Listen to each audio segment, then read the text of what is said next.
السلام عليكم ورحمة الله وبركاته. إن الحمد لله نحمده ونستعينه ونستغفره ونعوذ بالله من شرور أنفسنا ومن سيئات أعمالنا. من يهده الله فلا مضل له ومن يضلله فلا هادي له. وأشهد أن لا إله إلا الله وحده لا شريك له.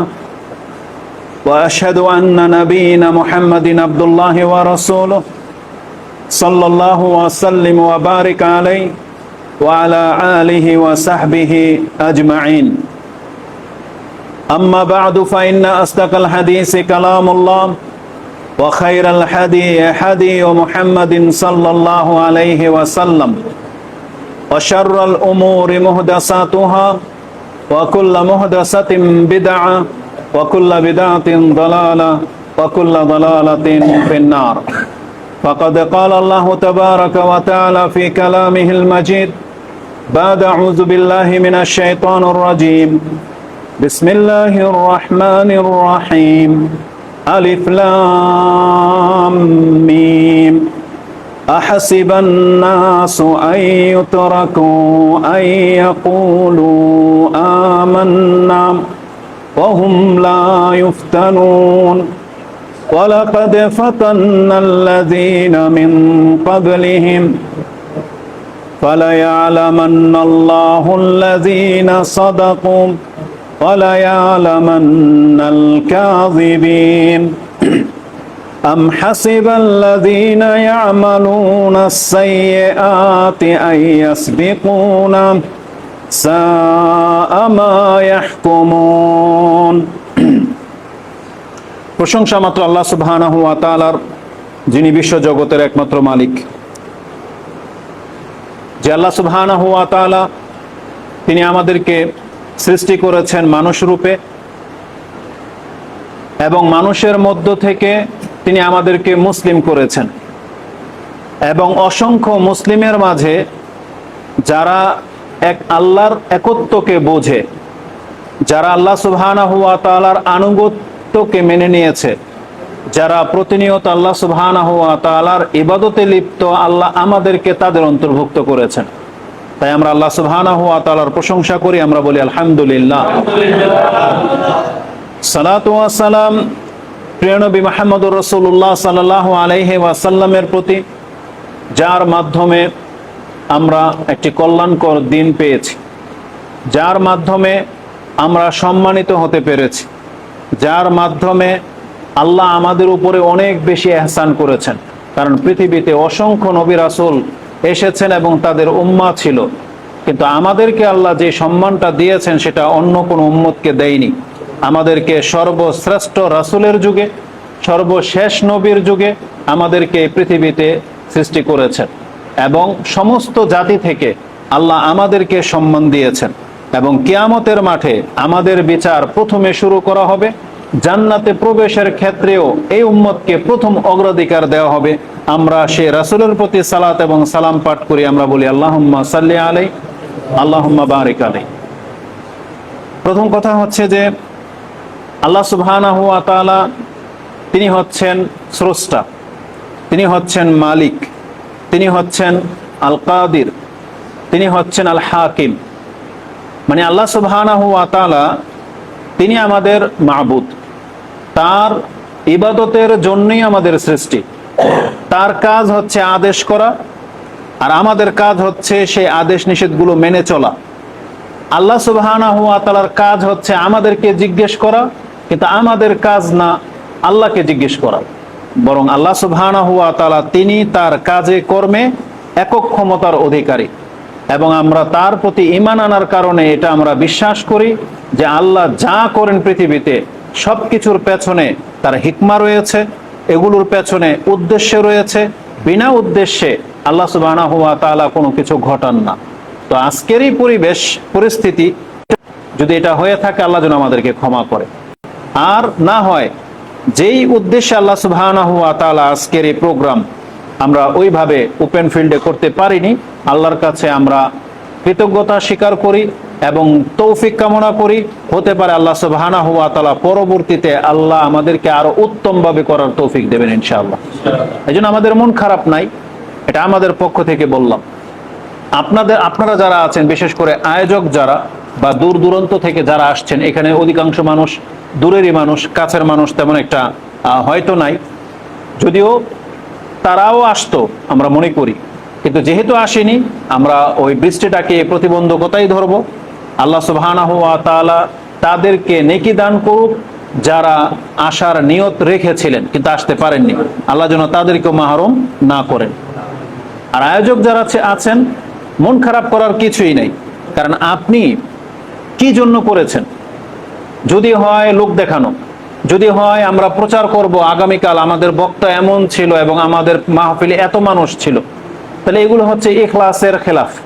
আর আপনার নিয়ত যদি হয় আল্লাহকে সন্তুষ্ট করা, নিয়ত যদি হয় নেকির, তাহলে আপনি জেনে নেন আল্লাহ সুবহানাহু ওয়া তাআলা এমন, তিনি আমাদের জন্য বিধান জারি করেছেন, যখন কোনো ব্যক্তি ভালো কোনো কাজের নিয়ত করে তখনই ওই কাজটা ইলা আদাফিন কাসির, যেটা বুখারী মুসলিমের ভাষায় আছে।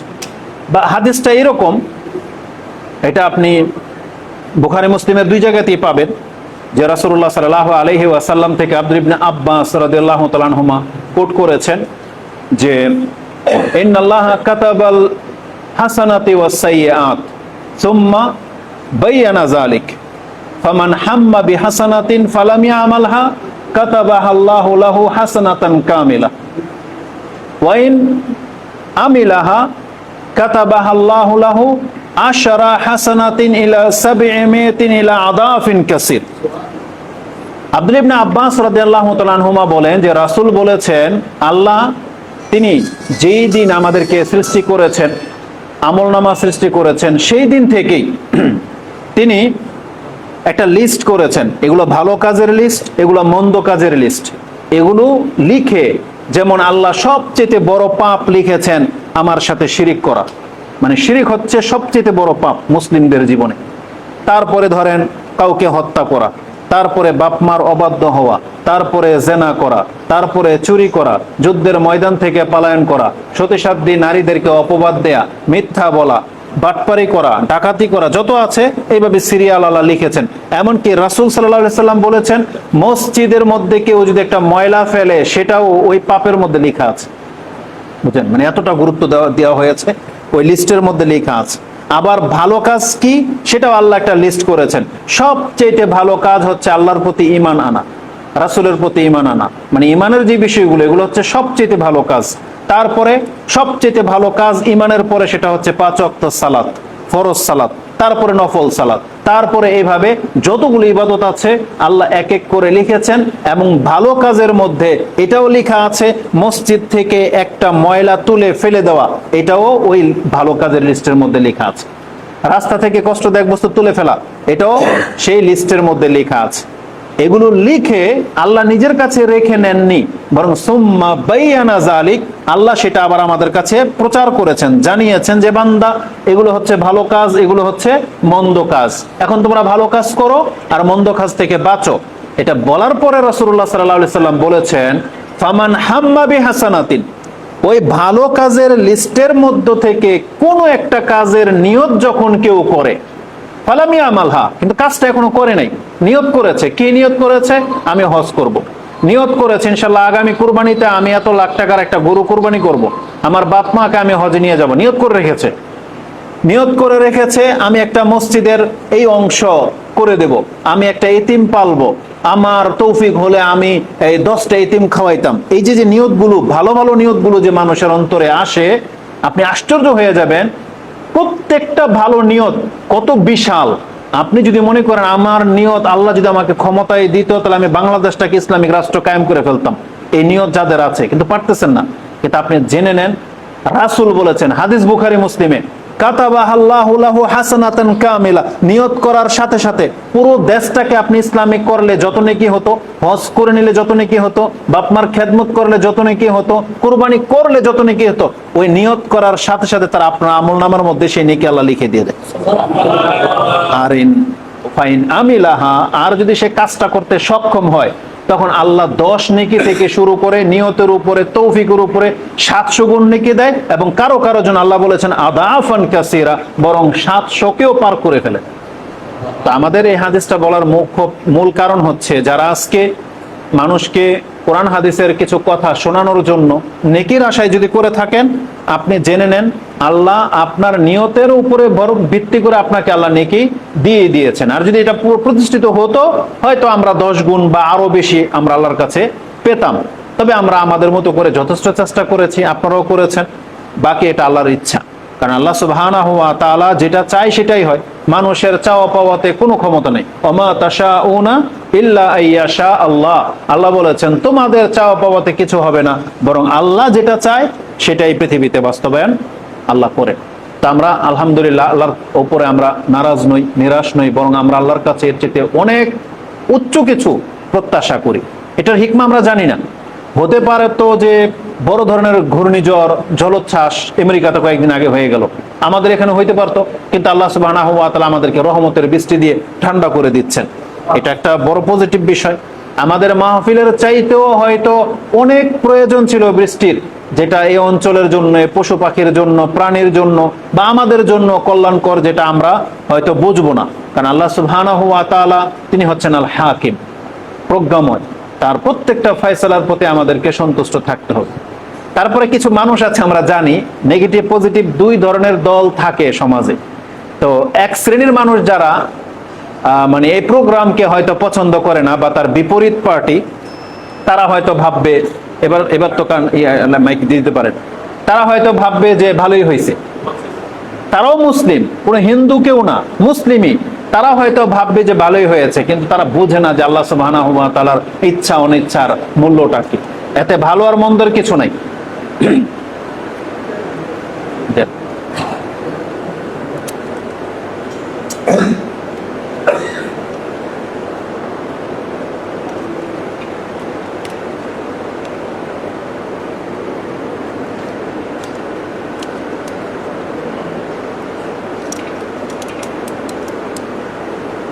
এটা একটু উঠাইতে হবে, এটাকে একটু সোজা করে উঠাই দেন, এবার টাইট করে দেন, টাইট করে দেন।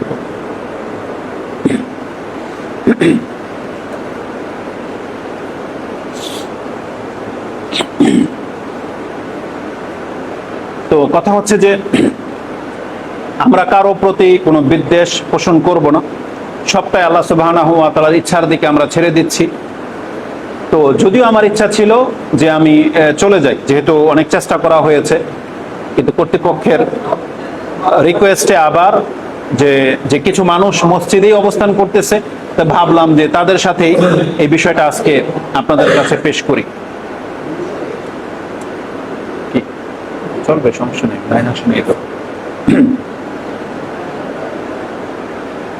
আমরা যখন কোথাও যাই তখন অনেক কিছু ভেবে চিন্তে একটা বিষয় আমরা ফিক্সড করি বা নির্ধারণ করি। আর আমরা ওয়াজ মাহফিলের জন্য, বিশেষ করে আমার নেচার, কোনো একটা বক্তব্যকে নিয়েছি এটা সব জায়গায় ঘুরে ঘুরে বলা, এটা আমার স্বভাব না। যখন যেই জায়গায় যে আবদারটা করা হয় ওই রকমের বিষয়গুলো নিয়েই বক্তব্যটাকে সাজানো হয়, যাতে করে ওই অঞ্চলের মানুষের এই সমস্যাটা দূর হতে পারে বা তারা কিছু শিখতে পারে।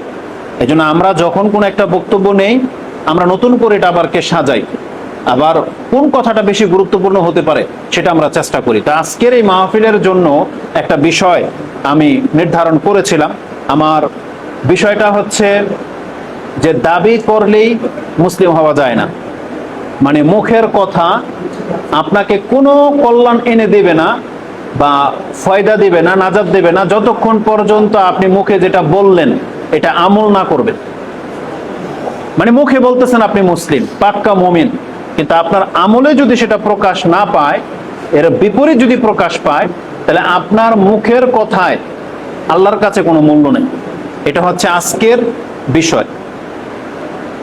এই বিষয়টাকে হয়তো খুব জোরালোভাবে পেশ করা যেত, কিন্তু আপনারা যারা এখানে এসেছেন, আশা করি অন্যদের মধ্য থেকে আপনাদের মধ্যে কল্যাণ বেশি আছে।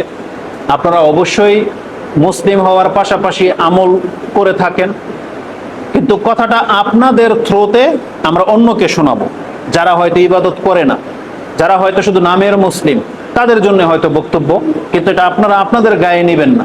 আমরা জানি যে এখানে যারা আসছেন নামাজ পড়েন, হালাল খান, দাড়ি রেখেছেন, আলহামদুলিল্লাহ দাড়িওয়ালাদের সংখ্যাই বেশি। কিন্তু যখন আমরা কথা বলবো তখন পুরো জাতিকে নিয়ে বলবো। হয়তো বাহ্যিক আপনারা বসছেন, আপনাদের দিকে ইঙ্গিত করব, কিন্তু কথাটা কাদের জন্য? আমাদের পুরো জাতিকে নিয়ে। আর যেটা আমাদের লাইভ হয়, এই যে রেকর্ড হচ্ছে, এটা পুরো ওয়ার্ল্ডের বাংলাভাষীদের কাছে পৌঁছে যাবে। তো যদিও আমরা এই গুটি কয়েকটা মানুষ, কিন্তু আপনি এটাকে অস্বীকার করতে পারবেন না যে আমাদের সমাজের অধিকাংশ মানুষ যারা মুখে বলে আমরা মুসলিম, মুসলিম ঘরের সন্তান, কিন্তু ইসলাম পালন করে না। কিভাবে আপনি বুঝবেন যে তারা ইসলাম পালন করে না? তার বাস্তব প্রমাণ হচ্ছে 5 ওয়াক্ত সালাত। এই যে নামাজ, 5 ওয়াক্ত মসজিদে যে নামাজ হয়, এই নামাজই প্রমাণ করে দেবে যে কতগুলো ব্যক্তি ইসলাম পালন করে আর কতগুলো ব্যক্তি ইসলাম পালন করে না। আর যদি সেটা ফজরের নামাজ হয়, তাহলে তা আপনি একবার স্পষ্টই বুঝতে পারবেন যে আপনার সমাজের কতগুলো মানুষ ইসলাম পালন করে। তো এই জন্য আমি মনে করি, আমি যে দাবিটা করেছি এটাকে খণ্ডন করার মতো আপনার কোনো অপশন নাই, বরং আমি আপনাকে কোরআন হাদিস থেকে দেখাবো যে বাস্তবে কি আমরা যে শুধু মুখে বলি আমরা মুসলিম, আর এই মুখে বলা বিষয়টা আপনি কাল কিয়ামতের মাঠে ফেসে যেতে পারেন। এই সম্পর্কে আসুন কোরআন হাদিস থেকে কিছু কথা বলি।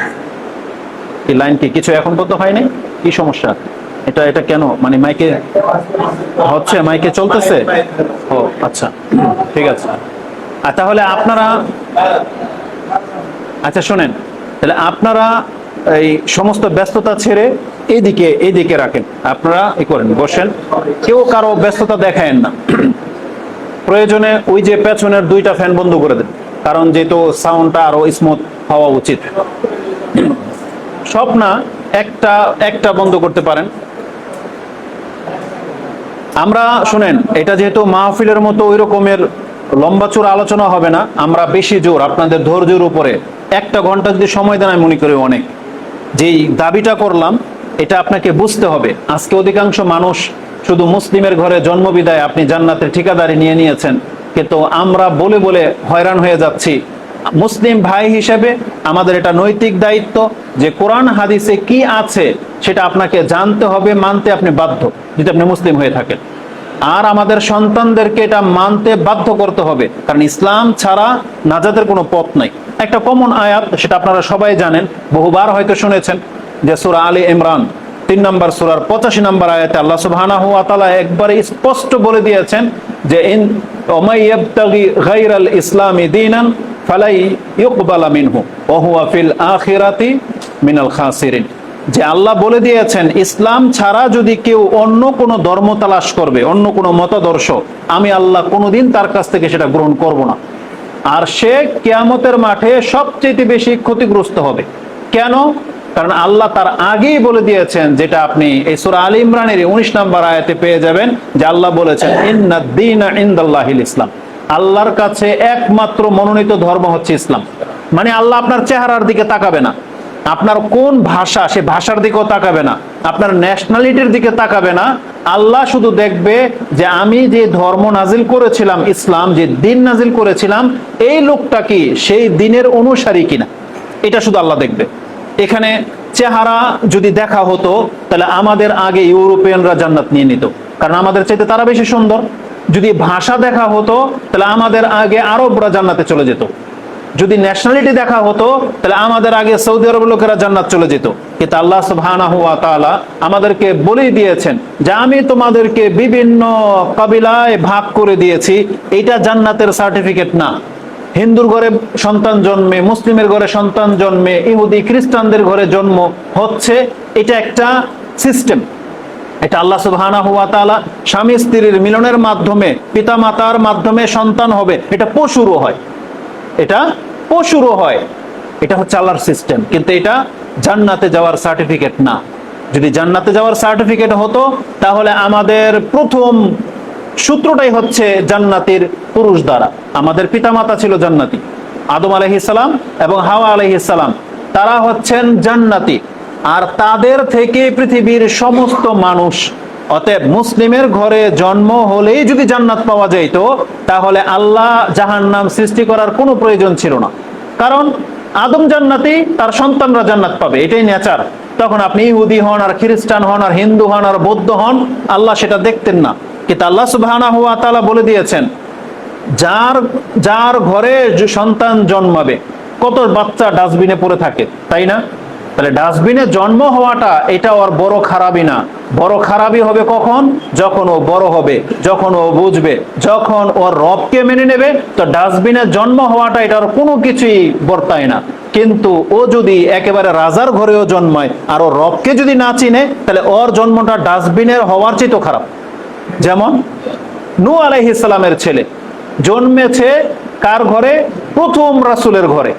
আর ইব্রাহিম আলাইহিস সালাম জন্মেছে পুতুল পূজারীর ঘরে। কিন্তু দুই জন্মের পার্থক্য দেখেন, যে একজন প্রথম রাসূলের ঘরের জন্ম হয়ে জান্নাত পাবে না, আর অপর দিকে ইব্রাহিম আলাইহিস সালাম আজরের ঘরে জন্ম হয়ে, যিনি পুতুল বানাইতো, তার ঘরের জন্ম হয়ে, অথচ তিনি আল্লাহর খলিল। চিন্তা করা যায়? যেমন আমাদের নবী মুহাম্মদুর রাসূলুল্লাহ সাল্লাল্লাহু আলাইহি সাল্লাম, তার বাপ-দাদারা ছিল পুতুল পূজারী, কিন্তু তাদের ঘরে সর্বশ্রেষ্ঠ রাসূলের জন্ম। চিন্তা করা যায়? তার মানে জন্মের ভিত্তিতে আল্লাহ সুবহানাহু ওয়া তাআলা জান্নাত জাহান্নামের ফয়সালা করবেন না, বরং আল্লাহ সুবহানাহু ওয়া তাআলার নীতিমালাতে আল্লাহ বলে দিয়েছেন জান্নাত জাহান্নামের ফয়সালা হবে দুইটা জিনিসের উপরে ভিত্তি করে। এক হচ্ছে ঈমান, আরেকটা কি? আমল। ঈমান এবং আমল, এইটাকে আমি আজকে মানে আধা ঘন্টা বা 1 ঘন্টার মধ্যে আপনাকে আমি দেখাবো যে এই ঈমানটা যেটা আপনি অন্তরে ধারণ করে রেখেছেন, এটা যদি আপনি আমল দিয়ে প্রকাশ না করেন, তাহলে কাল কিয়ামতের মাঠে আপনি ফেঁসে যাবেন। আপনাকে সময় থাকতে সেটা প্রকাশ করতে হবে। এবং আমি আপনাকে এটাও স্মরণ করিয়ে দিই, ফেরাউনের অন্তরের ভিতরে ঈমান ছিল। যখন মূসা আলাইহিস সালামের 9টা নিদর্শন নিয়ে ফেরাউনের কাছে একের পর এসেছে, তখনই ফেরাউন বুঝে গিয়েছিল যে মূসা সত্য। কিন্তু আল্লাহ বলেছেন ও কেন স্বীকার করে নাই? বলেছেন যে উলুওয়ান, একটা ছিল অহংকার বশত, গর্ব করে, মানে বরত্ব দেখিয়ে। উলুওয়ান কাবীরা, সে নিজেকে অনেক বড় বলেছে, দাবি করেছে, এবং অহংকার জন্মানোর কারণে ও ঈমানটাকে প্রকাশ করে নাই। কিন্তু কখন করেছে?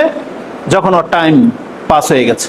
যেমন আমরা বহুবার বলেছি, সূরা ইউনূস অথবা সূরা হুদের মধ্যে আপনি পেয়ে যাবেন 90-91 নাম্বার আয়াত, যে ফেরাউন যখন ডুবছিল, হাত্তা ইযা আদরাকাহুল গারাক, যখন পানি তাকে ডুবিয়ে দিল, কালা, তখন বলেছিল আমানতু আন্নাহু লা ইলাহা ইল্লাল্লাযী আমানাত বিহি বানু ইসরাঈল ওয়া আনা মিনাল মুসলিমিন। কত চমৎকার ভাবে ও কালেমাটাকে স্বীকার করেছে যে আমানতু, আমি ঈমান আনলাম, আমানতু আন্নাহু, কার প্রতি?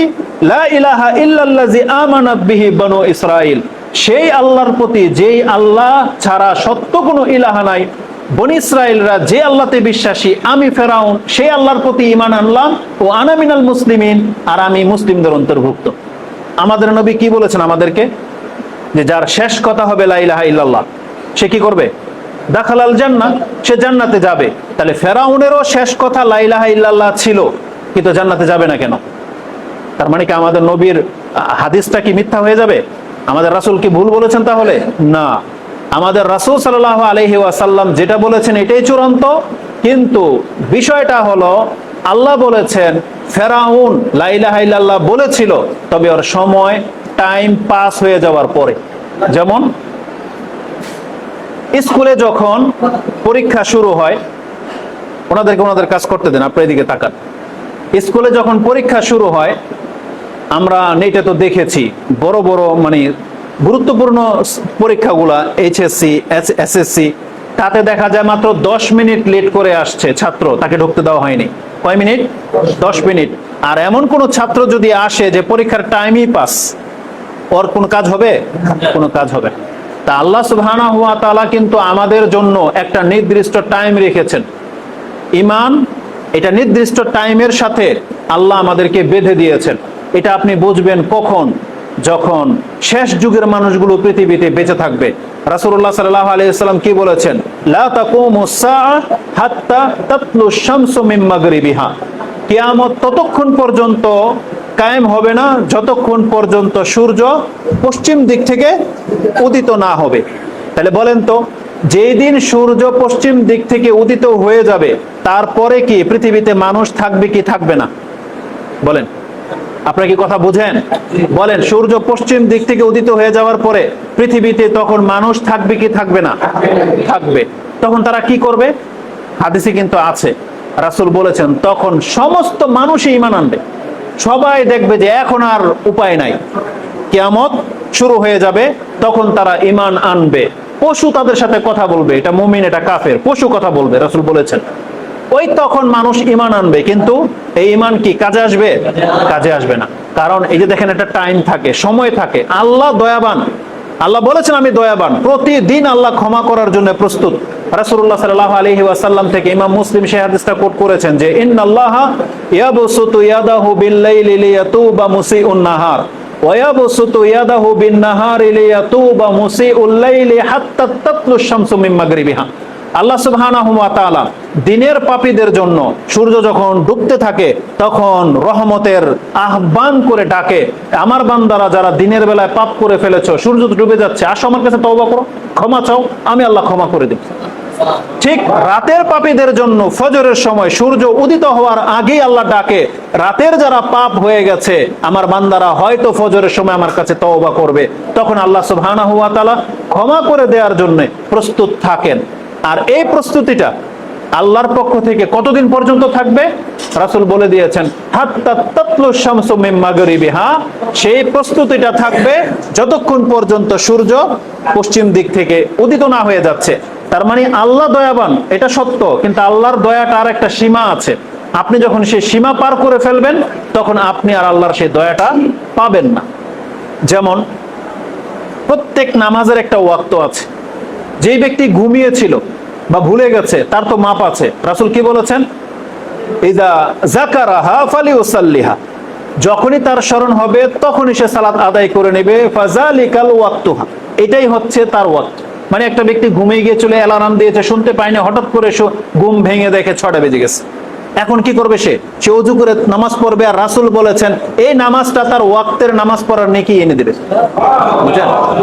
আপনি ঘুমিয়ে গেছিলেন বা মানে আপনি হচ্ছেন টাইম টু টাইম নামাজ পড়া ব্যক্তি, কিন্তু হঠাৎ করে কোন একটা কারণে জামাত ছুটে গেছে, আপনি পড়ে নেবেন বলেছিলেন, কিন্তু কি জন্য কারণে আপনি জোহর বা আসর ছুটে গেছে আপনার মনে নাই, হঠাৎ করে মনে হয়েছে মাগরিবের পরে, তখন কি করবেন? তখনই আপনি সে নামাজটা পড়ে নেবেন। আর রাসূল বলেছেন যখন তার স্মরণ হলো তখন নামাজটা পড়ে নেবে, এটাই হচ্ছে তার ওয়াক্ত। তার মানে যেটা ব্যক্তির ইচ্ছার্থে হয় না, আল্লাহ সেই সমস্ত ব্যক্তিদের জন্য ক্ষমা করার জন্য প্রস্তুত। কিন্তু আপনি ইচ্ছা করে ঘুমিয়ে আছেন, আর ফজরের আজান হলো, জাগলেন না, আপনাকে ডাকলো, উঠলেন না, সূর্য উঠে গেল, আপনি যদি এখন 20 রাকাত নামাজও পড়েন, আপনার নামাজ কবুল হবে? কবুল হবে। কারণ ইচ্ছা করে কোনো ব্যক্তি নামাজের ওয়াক্তকে পার করে দিলে কিয়ামত পর্যন্ত আল্লাহ তার কাছ থেকে নামাজ আর কবুল করবে না, তওবা ছাড়া তার বিকল্প কোনো পথ নাই। কারণ আল্লাহ সুবহানাহু ওয়া তাআলা সূরা নিসা আমাদেরকে জানিয়ে দিয়েছেন যে ইন্নাস সালাতা কানাত আলাল মুমিনিনা কিতাবাম মাওকুতা। আল্লাহ বলেছেন আমি নামাজকে নির্ধারিত ওয়াক্তেই ফরজ করেছি, অতএব জেনে শুনে কোনো ব্যক্তি তার ওয়াক্তকে পার করতে পারবে না। এই বিষয়টা কতটা সেনসিটিভ যে সালাতুল খাউফ আল্লাহ কোরআনে আয়াত নাজিল করেছেন, বিভিন্ন আয়াতে পাবেন। তার মধ্যে একটা আয়াত আপনি সূরা বাকারার 237-38 নম্বর আয়াতে পেয়ে যাবেন, যে আয়াতে আছে না, হাফিজু আলা সালাওয়াতি ওয়াস সালাতিল উস্তা ওয়া কুমু লিল্লাহি কানিতিন ফাইন খিফতুম ফারিজালান ওয়া রুকবানা। 238 নম্বর আয়াতটা দেখেন। তাতে আল্লাহ বলেছেন যখন তোমরা ভয়ে থাকবে, রুকবানা তোমরা হাঁটো আর যানবাহন থেকে নামাজ পড়ো। ফাইজা আমিনতুম ফাযকুরুল্লাহ কামা আল্লামাকুম মা লাম তাকুন তা'লামুন। আল্লাহ সুবহানাহু ওয়া তাআলা বলেছেন তোমরা যখন ভয়ে থাকবে তখন দৌড়বে, হাঁটবে আর নামাজ পড়বে, যানবাহনে নামাজ পড়বে, কারণ নিচে থামতে পারতেছো না, তোমাদেরকে মেরে দেবে, অ্যাটাক করা হবে। আর যখন তোমরা নিরাপদ হয়ে গেছো, এখন যেইভাবে জমিনে দাঁড়িয়ে কিবলামুখী হয়ে সোজা হয়ে জামাতবদ্ধ নামাজ পড়তে হয়, নিরাপদ থাকলে এইভাবে নামাজ পড়বে। আপনারা কি কোনোদিন ভাবছেন, নামাজের গুরুত্ব নিয়ে ভেবেছেন? নামাজটা যদি আল্লাহর কাছে হালকা কোনো ইবাদত হতো, এখানে যুদ্ধ চলতেছে কাফেরদের সাথে, গায়ে কাফেরদের রক্ত লাগতে পারে, কিবলার ঠিক নাই, সেই অবস্থাতে আল্লাহ নামাজকে মাফ করেন নাই। আল্লাহ এটা বলেন না ঠিক আছে যুদ্ধ শেষ হোক, তোমরা আসরের নামাজটা মাগরিব এশা একবারে সব রাত্রে, যুদ্ধটা রাত্রে হয় না, রাত্রে পড়ে নিও। আল্লাহ কিন্তু এই অনুমতি দেয় নাই। আল্লাহ বলেছেন সূর্য ডোবা যাবে না, আসরের নামাজ প্রয়োজনে দাঁড়ায় পড়তে পারতেছো না, হাঁটো আর পড়ো, যানবাহনে পড়ে ফেলো, উটের উপরে আছে পড়ে ফেলো, কিন্তু নিচে নামতে হবে না। এটা হচ্ছে ইসলামিক বিধান, এটাকে সালাতুল খৌফ বলা হয়। যে আল্লাহ সুবহানাহু ওয়া তাআলা নামাজের ওয়াক্তকে এইভাবে ছাড় দেয়নি যে রুকুনগুলো তুমি আদায় করতে পারতেছো না, আল্লাহ ছেড়ে দেবে, কিন্তু ওয়াক্তকে পার করা যাবে না। আল্লাহ দুই নামাজকে জামা করার অনুমতি দিয়েছেন, কসর করার অনুমতি দিয়েছেন, কিন্তু আসরের নামাজকে আপনি মাগরিবের সময় পড়বেন, আপনার ব্যস্ততার কারণে আল্লাহ কোনোদিন এটা আপনার কাছ থেকে গ্রহণ করবে না। আমি জাস্ট আপনাকে বোঝাতে চেয়েছি ওয়াক্তের একটা মূল্য আছে, তওবার একটা মূল্য আছে, প্রত্যেকটা জিনিসের একটা নিয়ম আছে। ফেরাউন ঈমান এনেছিল ওর ওয়াক্ত টাইম পার হয়ে যাওয়ার পরে, এই জন্য আল্লাহ এটা কবুল করেনি। এই জন্য যারা মনে করেন যে মৃত্যুর পূর্বে আপনি লা ইলাহা ইল্লাল্লাহ বলে নেবেন, আপনি যদি সেই সময়টা না পান, যদি ফেরাউনের মতো হয়, তাহলে কিন্তু আপনার এই লা ইলাহা ইল্লাল্লাহর কবুল হবে না। আপনাকে মালাকুল মউত দেখে নেওয়ার আগেই আপনাকে ঈমান আনতে হবে। আর কোরআনে আল্লাহ সুবহানাহু ওয়া তাআলা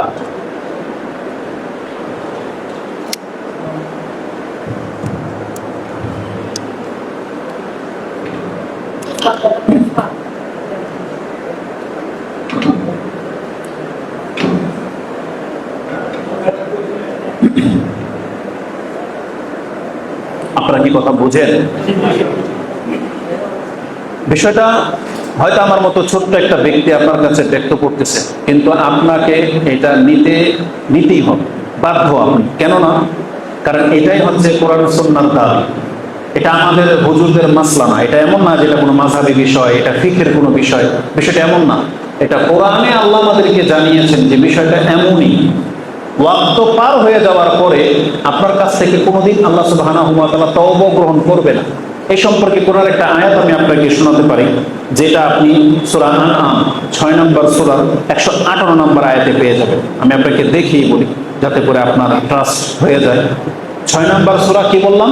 সূরা আনআম, তার 158 নম্বর আয়াতটা আপনি দেখেন। তাতে আল্লাহ সুবহানাহু ওয়া তাআলা বলেছেন এটা পৃথিবীর সমস্ত মানুষের জন্য একটা মূলনীতি। সেই মূলনীতিটা কি? আল্লাহ সুবহানাহু ওয়া তাআলা বলতেছেন, হে নবী আপনি তাদেরকে জানিয়ে দেন। এত কিছু নাজিল হওয়ার পরেও কোরআন নাজিল হয়ে গেল 30 পারা, আপনার মাধ্যমে কত হাদিস তাদেরকে শোনানো হলো, জান্নাত জাহান্নাম সম্পর্কে বিস্তারিত সবকিছু জানানোর পরেও এখন পর্যন্ত এই মানুষগুলো ঈমান আনছে না কেন? যারা ঈমান আনছে তারা ইবাদত করে না কেন? আল্লাহ সুবহানাহু ওয়া তাআলা এই আয়াতটা সাহাবে একরামদের যুগে নাজিল করে দিয়েছিলেন। কেন? কারণ সাহাবে একরামরা এই চরিত্রের ছিলেন না, কিন্তু আল্লাহ ভালো করেই জানেন পরবর্তী মানুষগুলো এই চরিত্রের হবে। তারা ঈমান এনে বসে থাকবে কিন্তু কোনো ভালো কাজ করবে না।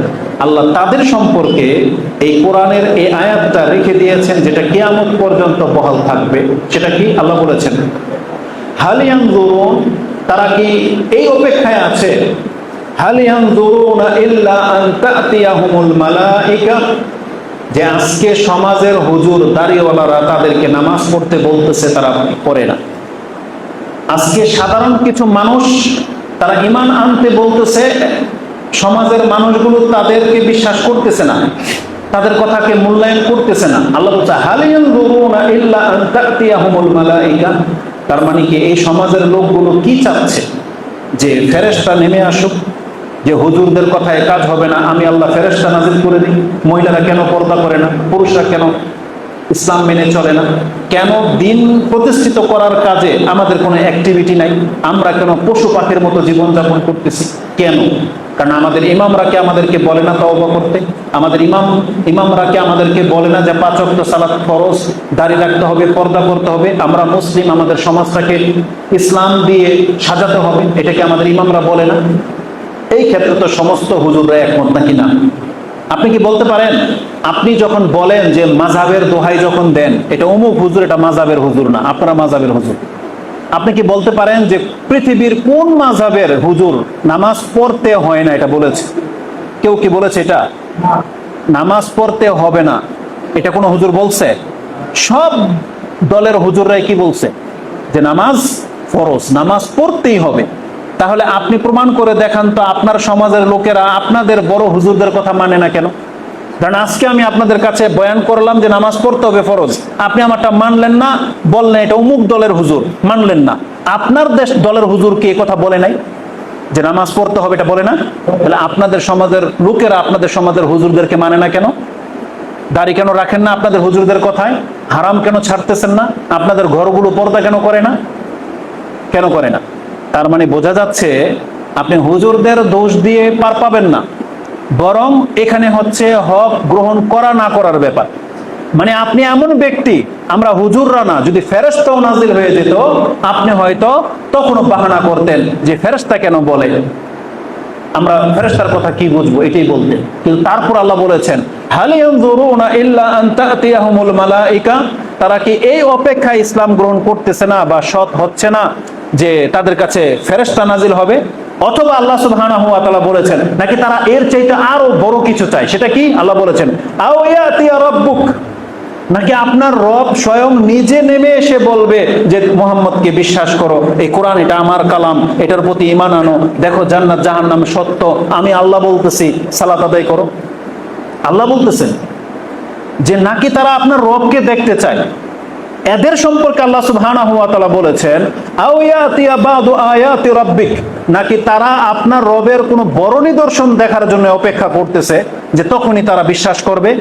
আল্লাহ এই তিন শ্রেণীর মানুষকে জানিয়ে দিয়েছেন সাফ, ঈমান আনতে হলে এখন বর্তমান হুজুরদের কথাই ঈমান আনতে হবে, কারণ নতুন করে কোনো নবী পৃথিবীতে আসবে না। বাংলাদেশে কি নতুন কোন নবী আসবে? আসবে না। কোরআন কি নতুন করে ছেপে নাজিল হবে? নাজিল হবে না। আল্লাহ বলছেন এখন নতুন করে কোরআনও নাজিল হবে না, নতুন করে কোন রাসূলও আসবে না, বরং এখন পৃথিবীতে যেই হুজুররা, যেই আলেমরা আল্লাহর দিকে মানুষকে ডাকে তাদের কথাই আপনাকে মানতে হবে, তাদের কথাই ঈমান আনতে হবে, তাদের কথাই হারাম ছাড়তে হবে, নাহলে বিকল্প কোনো পথ নাই। আল্লাহ নিজে আসবে না, আল্লাহর ফেরেশতাও নাজিল হবে না। তারপর আল্লাহ সুবহানাহু ওয়া তাআলা বলেছেন ইয়াউমা ইয়াতি বাদু আয়াতি রাব্বিক, তবে হে নবী আপনি বলে দেন যেই দিন আপনার রবের কোন নিদর্শন যেটা তারা দেখতে চাচ্ছে ওইটা যদি চলে আসে, তার মানে মালাকুল মউত। অধিকাংশ মানুষদের এটাই তো টেন্ডেন্সি যে মালাকুল মউত দেখে নিলে, যেহেতু রাসূল বলেছে যে যার শেষ কালেমা হবে লা ইলাহা ইল্লাল্লাহ দাখালাল জান্নাহ, আমি শেষে লা ইলাহা ইল্লাল্লাহ বলে নেব। আল্লাহ কি বলতেছে জানেন? এটা ওই ব্যক্তির কাজে আসবে যেই ব্যক্তি প্রতিনিয়ত লা ইলাহা ইল্লাল্লাহ জপে। আপনি জানেন না কখন মরে যাবেন, এখন লা ইলাহা ইল্লাল্লাহ বলতেছেন আর যাচ্ছেন, হঠাৎ করে মৃত্যু হইতে পারে না? তাহলে আপনি হলেন সেই ব্যক্তি যার শেষ কালেমা লা ইলাহা ইল্লাল্লাহ। কিন্তু আপনি কবে লা ইলাহা ইল্লাল্লাহ বলেছিলেন আর সারাদিন আপনার গেল বেনামাজি অবস্থায়, হারাম খাওয়া অবস্থায়, আর আপনি ধারণা করে বসে আছেন যে মালাকুল মউত যেমনি আমার সামনে চলে আসবে তখনই আমি লা ইলাহা ইল্লাল্লাহ বলে নেব। এত সহজ না। আপনি যদি বলতে সক্ষম হয়ে যান আল্লাহ বলতেছে এটা ফেরাউনের হুকুম, তখন আল্লাহ আপনার কাছ থেকে লা ইলাহা ইল্লাল্লাহ গ্রহণ করবে না। কেন? যদি আপনারটা গ্রহণ করা হয় তাহলে ফেরাউন কি দোষ করেছিল? ফেরাউন তাহলে সেটা দাবি করবে। কারণ আল্লাহ সুবহানাহু ওয়া তাআলা বলেছেন ওমা আনা বিযাল্লামিল লিল আবিদ, আমি আমার কোন বান্দার প্রতি সামান্য জুলুম করব না। যে অপরাধের কারণে ফেরাউন ধ্বংস হয়েছে, এই অপরাধ যদি কেউ করে পৃথিবীতে সেও ধ্বংস হবে। যে কারণে ফেরাউনের লা ইলাহা ইল্লাল্লাহ গ্রহণ করা হয় নাই, পৃথিবীর কোন মুসলমানও যদি ওই সময়ে লা ইলাহা ইল্লাল্লাহ বলে কোনো কাজ আসবে না। সেটা কি? এই আয়াতটাই সেটা তার দলিল। কারণ আল্লাহ সুবহানাহু ওয়া তাআলা বলে দিয়েছেন ইয়াউমা ইয়াতি বাদু আয়াতি রাব্বিক, যেই দিন আপনার রবের সেই নিদর্শনটা চলে আসবে, লা ইয়ানফাউ নাফসান ঈমানুহা লাম তাকুন আমানাত মিন ক্বাবল, সে যদি এই মুহূর্তের আগে ঈমান না এনে থাকে, ওই মুহূর্তটা চলে আসলে ঈমান আনলো কাজ হবে না। এটা আল্লাহ বলছে, এটা ফেরাউনের কোনো বিষয় না। আল্লাহ সমস্ত মানুষের ক্ষেত্রে বলেছেন যে তুমি যেই অপেক্ষায় আছো, যেই সময়ের অপেক্ষায় আছো, যে তুমি মালাকুল মউত দেখলে বা জীবনের শেষ মুহূর্তে তুমি লা ইলাহা ইল্লাল্লাহ বলে দিবা, আল্লাহ বলতেছেন সেই মুহূর্তটা চলে আসলে ও বললেও কাজ হবে না। লাম তাকুন আমানাত মিন ক্বাবল, আল্লাহ বলছে তার আগে যদি সেই ঈমান না নিয়ে আসে, আও কাসাবাত ফি ঈমানিহা খায়রা, আর যারা ঈমান নিয়ে বসে আছে নামাজ পড়ে না, সে চাইলেও তাকে সে সুযোগ দেওয়া হবে না যে আমাকে 2 রাকাত নামাজ পড়ার সুযোগ দেন, তওবা করার সুযোগ দেন, আমার সম্পত্তিটা ভাগ বন্টন করার একটু সুযোগ দেন, একটু দান সাদকা করার সুযোগ দেন। প্রত্যেকটা ব্যক্তি হয়তো মালাকুল মউতের কাছে সেই সুযোগটা চাইবে, আল্লাহকে বলবে যে আল্লাহ একটু আমাকে থামতে বলেন, হয়তো চাইবে। কিন্তু আল্লাহ সুবহানাহু ওয়া তাআলা কি বলেছেন? কাজ হবে না। মানুষ যে মরার সময় ভালো কাজ করার ইচ্ছা যে করে, তার একটা দলিল কিন্তু কোরআনে আছে, যেটা হয়তো আপনাদের মসজিদে যখন আপনারা জুমার দিনে সে আয়াত পাঠ করা হয়। কারণ জুমার দিনের সুন্নাহ হলো রাসূলুল্লাহ সাল্লাল্লাহু আলাইহি সাল্লাম চারটার যে কোনো দুইটা সূরা পড়তেন, হয় সূরা জুমা পড়তেন, অথবা মুনাফিকুন পড়তেন, অথবা সূরা আল আলা পড়তেন, আর গাশিয়া পড়তেন। এই চারটা সূরা দিয়েই জুমার নামাজ সাধারণত পড়া সুন্নাহ। তাহলে মুনাফিকুনের মধ্যে কি আছে? আল্লাহ সুবহানাহু ওয়া তাআলা স্পষ্ট জানিয়ে দিয়েছেন, যেটা আপনি 63 নম্বর সূরার 9-10 নম্বর আয়াতে পেয়ে যাবেন। আল্লাহ বলেছেন, যখন কোন ব্যক্তির মৃত্যু তার নিকটে চলে আসবে, সেই যদি বলে রাব্বি লাউলা আখখারতানি ইলা আজালিন কারীব ফাআসাদদাকা ওয়া আকুম মিনাস সালিহিন, আল্লাহ তাহলে আমি এখন সব ব্যক্তি হয়ে সাদকা করে তোমার সাথে উপস্থিত হব। আল্লাহ তার জবাবে কি বলেছেন? ওয়ালা ইউআখিরুল্লাহু নাফসান ইযা জাআ আজালুহা, একজন ব্যক্তির ওয়াক্ত যখন চলে আসবে, তার সামান্য সময়ে তাকে ছাড় দেওয়া হবে, এক মুহূর্ত ছাড় দেওয়া হবে। এটা নবীদের সাথেও ঘটে নাই। নবীদেরকে জানানো হয়েছে যে আপনার মৃত্যুর সময় চলে আসছে, কিন্তু তাদেরকে ছাড় দেওয়া হয়নি যে ঠিক আছে আমাকে সময় দেন, আর একটু বিলম্বে আসেন, এই ছাড় দেওয়া হয়নি। যেমন মুসা আলাইহিস সালামের কাছে ফেরাউন মালাকুল মউত এসেছিল, বলছে যে আপনার মৃত্যুর সময় চলে আসছে, দিছে এক থাপ্পড়। এই ঘটনাটা আপনারা জানেন, এটা বানানো না, হাদিস বুখারী মুসলিমে আছে যে ফেরেশতার চৌকি বেরিয়ে গেছে, যেটা মানুষের রূপ নিয়ে আসছিল। তখন তিনি আবার ফিরে গেছেন এবং আল্লাহ সুবহানাহু ওয়া তাআলার কাছ থেকে অনুমতি নিয়ে আবার এসেছেন যে তুমি গিয়ে মুসাকে জিজ্ঞেস করো সে কতদিন বেঁচে থাকতে চায়। তখন বলছে যে আমি যদি বেঁচে থাকতে চাই মানে কি, তারপরে আপনাকে মরতে হবে?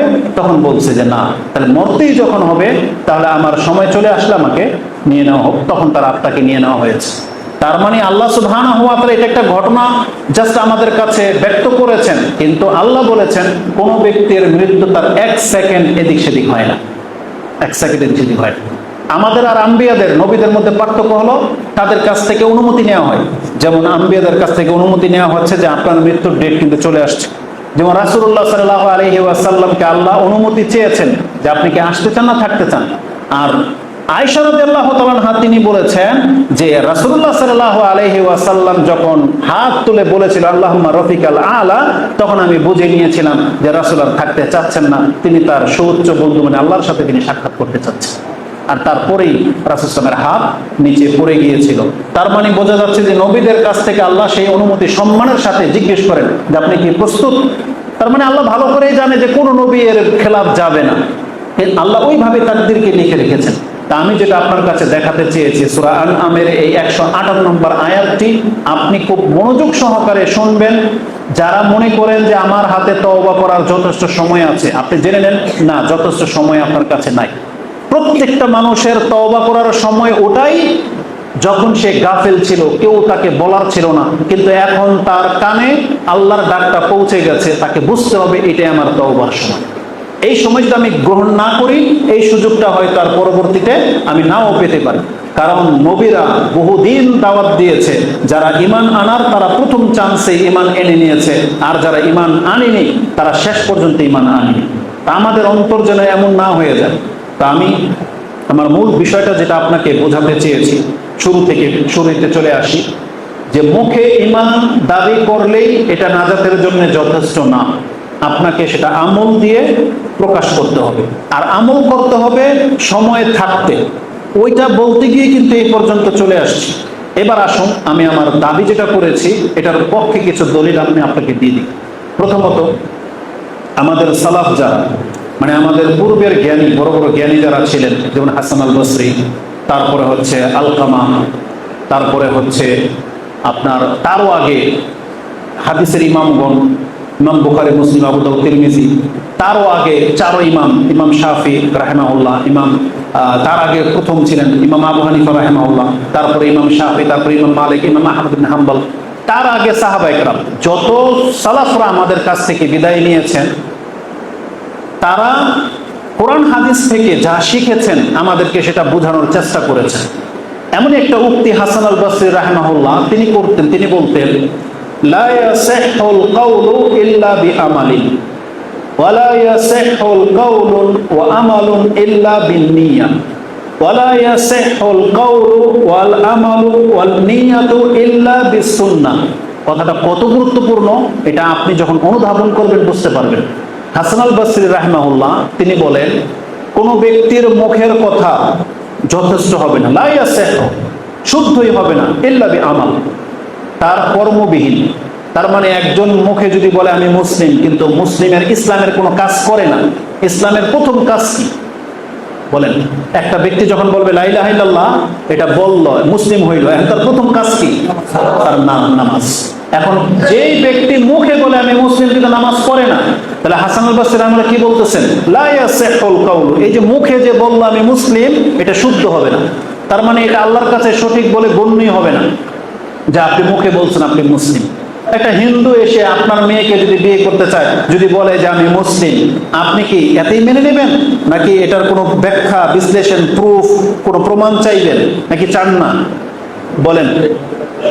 একটা লোককে দাবি করতেছে যে আমি জমিটা বিক্রি করবো, জমিটা আমার, মেনে নেন সাথে সাথে? কেন মেনে নেন না?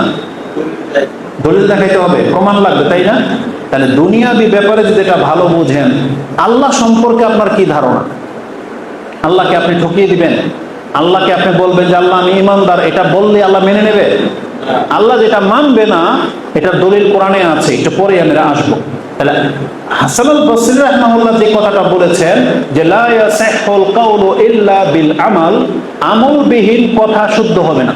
তার মানে আপনি মুখে বলতেছেন মুসলিম আর কর্ম করবেন না, আপনার মুখের দাবি মিথ্যা। কারণ আমরা তাদেরকে কি বলি? যার অন্তরে একটা, মুখে আর একটা, একে কি বলি? মুনাফিক। আপনি ভালো করেই বুঝেন। তাহলে মুনাফিকদের সম্পর্কে ভালো বোঝেন। আমি আর আপনি কি মুনাফিকের মতো হয়ে গেলাম কিনা এটা নিয়ে ভাবেন না কেন?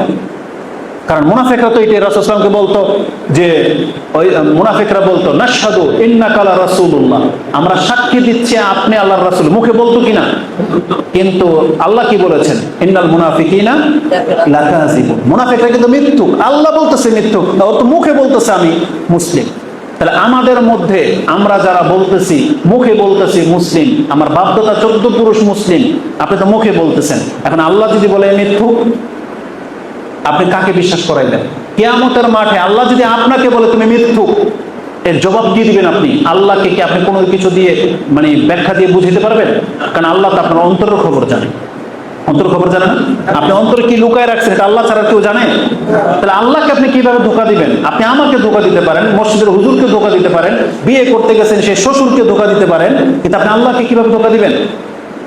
এই জন্য তিনি যে কথাটা বলেছেন লা ইয়াসিহুল কাউল, মুখের কথা যথেষ্ট হবে না, ইল্লা বিআমালিন, এই বাক্যের মধ্যে খুব চমৎকার কয়েকটা কথা, এটা শেষ করে দিই, যদি এটা আমাদের বিষয়ের সাথে সম্পর্ক না। বিষয় এতটুকু কি যে মুখে বললে আপনাকে আমল করতে হবে, এটা হচ্ছে বিষয়। কিন্তু তার সাথে তিনি আরো 3টা কথা বলেছেন। লা ইয়াসিহুল আমালু কাউলুন ওয়া আমালুন ইল্লা বিন্নিয়াহ, একজন মানুষ ভালো কাজ করতেছে, রাস্তাটাকে ঠিক করে দিচ্ছে, এটা ইবাদত বলে গণ্য হবে না যদি তার নিয়ত ঠিক না থাকে। আপনি বুঝবেন, কথা যখন আমি ভেঙে বলবো তখন বুঝবেন। আচ্ছা বলেন তো, একটা লোক একটা গরু নিয়ে আসছে মাটি থেকে, ও কিভাবে আনছে এটা আপনি জানেন না, এখন ও এটাকে জবা করলো। এখন এই জবাহাটা যদি হয় গোশত খাওয়ার নিয়তে, পার্টিকে খাওয়াবে, এটা কি কবুল হবে? কি লাগবে এখানে? নিয়ত লাগবে। তার নিয়ত লাগবে না? মানে নিয়তটা কার জন্য হতে হবে? আল্লাহকে সন্তুষ্ট করার জন্য। আপনারা নিজেরা হয়তো বলেন, অনেক নেতারা যখন হজে যায় টিম নিয়ে, তখন আপনি কি বলেন? এর নিয়ত খারাপ, এখন হজে গেছে ভোট পাওয়ার লিগে, আপনি বলেন না? আপনি নিজেরাই তো বলেন যে অমুক ব্যক্তি নামাজ পড়ে না, এলাকার খারাপ লোক, সে আনছে 10 লাখ টাকা দিয়ে গরু। আপনারা কি মনে করেন তার মানে নেকি হবে, কুরবানি হয়ে যাবে? বরং আপনারাই তো মন্তব্য করেন নিয়তই খারাপ, হ্যাঁ লোক দেখানোর জন্য নিয়ে আসছে, বলেন না এগুলা? তার মানে কিছু জিনিস আছে আপনি নিজেও বুঝতে পারেন। তো এই জন্য উনি বলেছেন, যেই ব্যক্তি মুখে বলে আমি মুসলিম, আবার কর্ম করতেছে, ধরেন নামাজ পড়লো বা কুরবানি করলো বা হজ করলো, এটা ততক্ষণ পর্যন্ত কবুল হবে না যদি তার নিয়ত ঠিক না থাকে। আবার ধরেন নিয়তও ঠিক, কিন্তু কবুল হবে না যদি এই কাজটা সুন্নাহ মোতাবেক না হয়। আচ্ছা ধরেন আপনি পানি নিয়ে আসলেন, আপনি মুসলিম, ওযু করবেন, আপনার নিয়ত ভালো, কি করবেন? ওযু করবেন, কিন্তু ওযু করতেছেন আপনি প্রথমে পায়ে ময়লা, পাটা ধুইলেন, হাত ধুইলেন, তারপরে হাত ধুইলেন, তারপরে মুখ ধুইলেন, ওযু হবে? কেন হবে না? আপনি মুসলিম, পানি পবিত্র, নিয়ত ভালো, কিন্তু আপনি করলেন কিভাবে? সুন্নাহ মোতাবিক করেন নাই। এই জন্য তিনি বলতেছেন যে কোনো ব্যক্তি শুধু মুখে বললেই যথেষ্ট হবে না, তাকে কর্ম করতে হবে, কর্ম করলেও যথেষ্ট হবে না, নিয়ত ঠিক থাকতে হবে, নিয়ত ঠিক থাকলেও যথেষ্ট হবে না যদি সেই আমলটা রাসূলের সুন্নাহ মোতাবিক না হয়। কত গুরুত্বপূর্ণ কথা বলছে, আর এটাই হচ্ছে বাস্তব। কিন্তু আমাদের দেশের অধিকাংশ মুসলিমরা এগুলোর কোনো খুঁজই রাখে না। হয় তার নিয়তে ঠিক নাই, অথবা সে রাসূলুল্লাহ সাল্লাল্লাহু আলাইহি ওয়াসাল্লামের আদর্শের মূল্য কি জিনিস বোঝে না। আর এই কথাটার দলিল হাদিসের মধ্যে স্পষ্টভাবে আছে। বারা ইবনে আযিব তিনি বলতেছেন তার খালু একটা বকরি জবাই করে ফেলেছিল ঈদের দিন, নামাজের আগেই। রাসূলুল্লাহ সাল্লাল্লাহু আলাইহি ওয়াসাল্লাম কি বলেছেন? মান যাবাহা ক্বাবলা সালাহ ফাইন্নামা লিনাফসি। যেই ব্যক্তি নামাজের আগে কুরবানি করেছে, এই গোশতটা কি নিজের গোশত, মানে গোশত খাওয়ার বকরি হয়ে গেছে। ওমান যাবাহা বাদা সালাহ ফাকাদ তাম্মা নুসুকুহু ওয়া সুন্নাতাল মুসলিমিন। তার কুরবানি সঠিক হলো এবং সে মুসলিমদের সুন্নাহ অনুযায়ী কাজ করতে পারলো। দেখেন, সাহাবী, নিয়তে কোনো গড়বড় নাই, হালাল টাকার বকরি, সবচেয়ে মোটা তাজা বকরি ঈদের দিনই কুরবানি করেছে, মাত্র আধা ঘন্টার ব্যবধান। নামাজের আগেই সে জবা করে তারপরে নামাজে গিয়েছিল। রাসূল বলেছেন এই বকরিটা কুরবানি হিসেবে কবুল হলো না, এটা একটা গোশত খাবার বকরি হয়ে গেছে। তারটা কবুল হবে কুরবানি যারটা নামাজের পরে কুরবানি করা হয়েছে। এই সাহাবীকে যখন জিজ্ঞাসা করা হয়েছে তখন তিনি বলেছেন, ইয়া রাসূলুল্লাহ, আমি চেয়েছি যে আজকে আমার বকরি সবচেয়ে প্রথম কুরবানি হোক, আর আপনি আমার আত্মীয় স্বজন প্রথম গোশত খান। এটা তার নিয়ত ছিল। কত চমৎকার নিয়ত! নিয়ত ভালো, কিন্তু শুধু একটা মিস্টেক, সেটা কি সুন্নাহ মোতাবিক হয়নি। সুন্নাহ ছিল, সুন্নাহ বলতে এখানে আবার সুন্নত ভাইবেন না, সুন্নাহ মানে আদর্শ, রাসূল ইসলামের আদর্শ। সেটা ফরজও হতে পারে, নফল সুন্নতও হইতে পারে। এই সুন্নাহ শব্দটা মূলত আদর্শকে বোঝায়। আমি আদর্শের সেন্সে বলতেছি। তো নামাজের পরে কুরবানি করলে তারটা গ্রহণযোগ্য হবে, নামাজের আগে যে ব্যক্তি কুরবানি করবে তারটা গ্রহণযোগ্য হবে না। তার মানে একটা সুন্নতের পার্থক্যের কারণে কুরবানিটা বাতিল হয়ে যাচ্ছে। এটা আপনি জীবনের সব ক্ষেত্রে মনে রাখবেন। ইবাদত যদি সুন্নাহ মোতাবিক না হয়, আপনার এই ইবাদত কোনোদিন কাজ হবে না। যেই ব্যক্তি রুকু সেজদা ঠিক মতন করেন না, পিঠ সোজা করেন না, রুকুতে ধীরস্থিরের সাথে সেজদায় থাকেন না, আপনার নামাজ কবুল হবে? হুযায়ফা এক ব্যক্তিকে দেখে বলেছেন, তুমি যদি এইভাবে 40 বছর নামাজ পড়ো বা এইভাবে নামাজ পড়তে পড়তে মরে যাও, আল্লাহ কোনোদিন তোমার নামাজ কবুল করবেন। কেন? কারণ সে রুকু সেজদা ঠিক মতো করছিল। তা আমি বোঝাতে চেয়েছি, মুখের কথা মূল্য রাখে কিন্তু আমলবিহীন না। আর আমল ছাড়া আপনি মুখের কথা আল্লাহর কাছে কোনো পাত্তা পাবেন না। তো এটা ছিল হাসান আল বসরি রাহিমাহুল্লাহর কথা। ঠিক তার মতোই আরেকটা কথা রয়েছে, তিনি হচ্ছেন আল আউজাই। তিনি বলতেন, হাসান আল বসরি বলতেন লা ইয়াসিহু, আর তিনি বলেছেন লা ইয়াস্তাকিমু আল ঈমান ইল্লা বিল কওল। একজন মানুষের অন্তরের ভিতরে ঈমান আছে। দেখবেন অনেক হিন্দুরা বলে যে আমি হয় উপর আল্লাহতে আমি বিশ্বাসী। ওকে যদি বলেন না আল্লাহ তো একজন আছে, তুমি মানো, বলে মানি, মানে ও মনে করে। এমন কিছু হিন্দুদের ডক্টর জাকির নায়েকের বক্তব্যে দেখেছি, হিন্দু বলতেছে মুহাম্মদ সাল্লাল্লাহু আলাইহি সাল্লাম হক, সত্য, উনি একজন আল্লাহর পয়গম্বর, এটা মানি, হিন্দু বলতেছে। কিন্তু ওকে যখন বলতেছে তাহলে বলো লা ইলাহা ইল্লাল্লাহ, ও বলে না। তার মানে এই যে যেই ব্যক্তির ভিতরে বিশ্বাস আছে, যেই বিশ্বাসটাই আছে, সে যদি মুখে না বলে, তার মানে এই অন্তরের বিশ্বাস নিয়ে সে জান্নাত পাবে না। যদি বর্তমানে কোনো হিন্দু, খ্রিস্টান, কোনো নাস্তিক যদি বিশ্বাস করে যে হ্যাঁ আল্লাহ একজন আছেন, মুহাম্মদ সাল্লাল্লাহু আলাইহি ওয়াসাল্লাম আল্লাহর রাসূল, ও যদি এটা মুসলিমদের সাথে স্বীকৃতি না দেয়, কারো সামনে যদি স্বীকার না করে যে আমি মুসলিম। ফেরাউন কিন্তু জোরে বলেছিল, ফেরাউন কিন্তু চাইলে অন্তরে নিয়ে মরে যেতে পারতো, কিন্তু ফেরাউন কিন্তু বলেছিল, আর আল্লাহ সেটাকে আয়াত হিসেবে নাজিল করে দিয়েছেন। এবং রাসূলুল্লাহ সাল্লাল্লাহু আলাইহি ওয়াসাল্লাম তার চাচাকে কিন্তু বলেছিলেন, ইয়া আম্মি কুল লা ইলাহা ইল্লাল্লাহ, আপনি লা ইলাহা ইল্লাল্লাহ বলেন, মুখে বলতে বলেছিলেন, কি তার চাচা বলে নাই। তার মানে যেই ব্যক্তি অন্তরে বিশ্বাস করে ইসলাম সত্য কিন্তু মুখে স্বীকার করে না, এই ব্যক্তির এই বিশ্বাস তাকে নাজাত দিতে পারবে না। তাকে মুখে এটা বলতে হবে যে আল্লাহ একজন আছে, এটা মুখে তাকে বলতে হবে। এটাকে বলা হয় ঈমান। মানে ঈমান মানে স্বীকৃতি। আপনাকে স্বীকৃতি দিতে হবে যে আমি এটা মেনে নিয়েছি যে আল্লাহ একজন আছেন, মুহাম্মদ আল্লাহর রাসূল, এটা আমি মেনে নিয়েছি, কোরআন আল্লাহর কালাম, পরকাল হবে, এটা মুখে আপনাকে বলতে হবে। এটা আপনি শুধু অন্তরে ধারণ করে রাখবেন, প্রকাশ করবেন না, আপনার কাছ থেকে এটা আল্লাহ কোনোদিন গ্রহণ করবে না। এটা তো আমাদের তাবি বা আমাদের সালাফদের উক্তি, দলিল আমি দেব, কোরআন হাদিস থেকেই তারা নিয়েছেন। তাহলে তিনি বলেছেন লা ইয়াস্তাকিমুল ঈমান ইল্লা বিল কাউল, মুখের দ্বারা, মুখের কথা দিয়ে যদি আপনি প্রকাশ না করেন আপনার অন্তরের ঈমান যে আমি মুসলিম হইলাম, এটা যদি না করেন তাহলে আপনার এই ঈমান আপনার কোনো কাজে আসবে না।